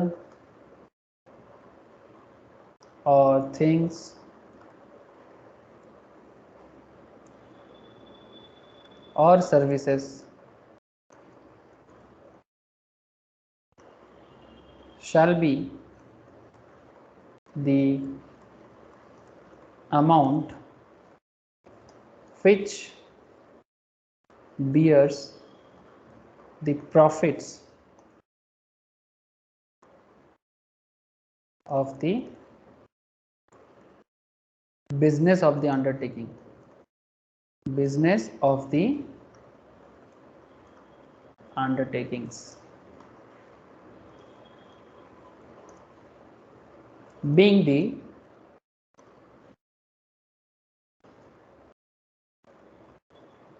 unit. The same proportion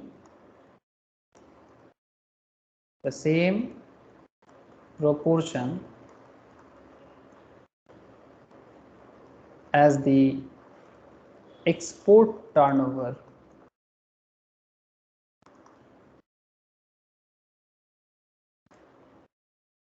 in respect of article or things or services,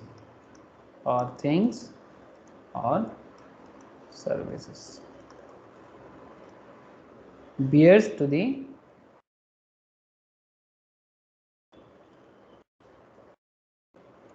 total turnover, TO मतलब turnover of the business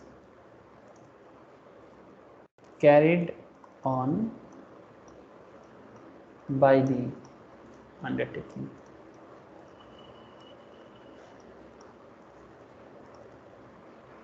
ठीक है, अब deductions क्या मिल जाएगा उसको लिख लिया sir आप लोग यहाँ तक? डिडक्शन अंडर सेक्शन 10AA जो आपने को ने हिसाब किया इक्वल्स टू, अभी हम लोग स्टार्टिंग में जो हिसाब कर लिया ना सर, जिसका आंसर हमें मिला 15 लाख, जिसका आंसर हमें मिला 15 लाख। और एक नोट्स दे देना सर इसमें, यहाँ तक लिख लिया क्या? हाँ सर, यहाँ तक लिख लिया आप लोगों ने? थोड़ा स्क्रॉल अप, ओके।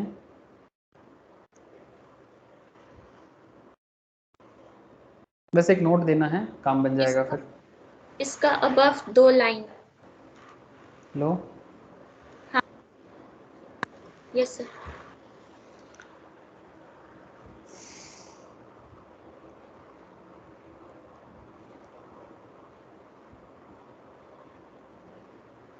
স্যার স্ক্রিনটা একটুখানি ছোট করবেন? ছোট, ওকে, ছোট করলে একটু বেশি ছোট হয়ে যাচ্ছে, ঠিক আছে? হ্যাঁ স্যার ঠিক আছে।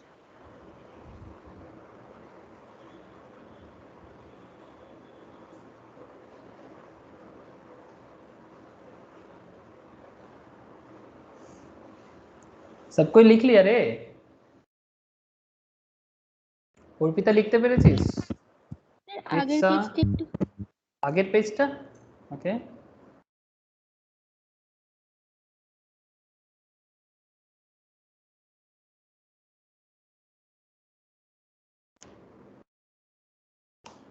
হয়েছে? হ্যাঁ স্যার হয়ে গেছে। अच्छा एक सवाल है सर, ये जो डीटीए में जो यूनिट बी है इसके लिए कोई डिडक्शन मिलेगा क्या? 200 का जो टर्नओवर है 200 लाख का और 20 लाख का जो प्रॉफिट है, इसके लिए कोई डिडक्शन मिलेगा क्या?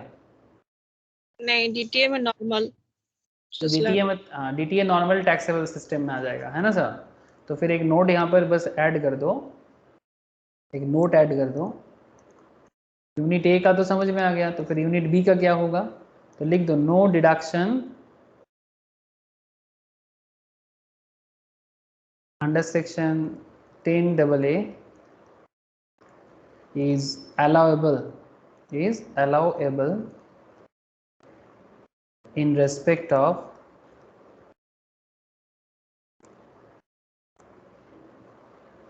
profits of business of unit B located at SEZ,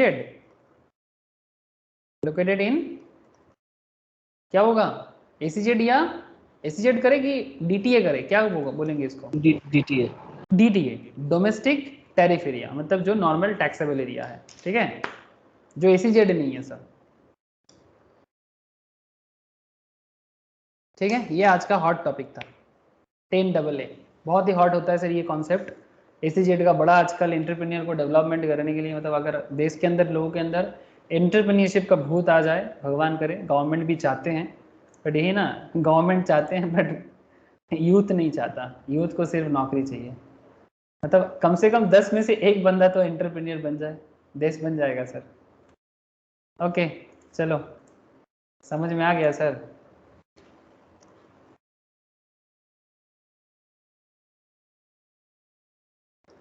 समझ में आया sir? Income which do not form part of total income. अच्छा वो मैंने आप Yes, लोगों sir. को दिखाना भूल गया, एक बार देख लो, ये क्वेश्चन जो मैंने दिया ना, ये वाला जो नोट्स मैं ऑलरेडी सबको शेयर कर दिया, इसके नीचे सर टेस्ट योर नॉलेज है, ठीक है, कुछ थ्योरेटिकल क्वेश्चन है जिसका आंसर मैंने दे के रखा, बट आप लोग आंसर बाद में देखना, पहले आप क्वेश्चन को सॉल्व करना। कुछ क्वेश्चन का मैंने आंसर दे के नहीं रखा सर, ठीक है, जैसे यहाँ पर एक क्वेश्चन है जो एसीजेड के ऊपर है, ये वाला क्वेश्चन, क्वेश्चन 5, ठीक है, इसको सॉल्व कीजिएगा, फिर मेरे से आंसर लीजिएगा, ठीक है, सॉल्व करके इसका आंसर लीजिएगा, और बाकी का आंसर दिया हुआ है, आप लोग करके खुद से चेक कर लीजिएगा, ठीक है। तो अगर इतना कर लोगे तो ये आपका agriculture income and income which do not form part of total income, मेरे को नहीं लगता और दिक्कत रहना चाहिए। ओके सर, इतना ही है सर आज, टाटा फिर सबको। Bye sir. Okay sir, bye, tata, bye bye sir, bye sir. Bye sir, bye, bye sir. Bye sir. By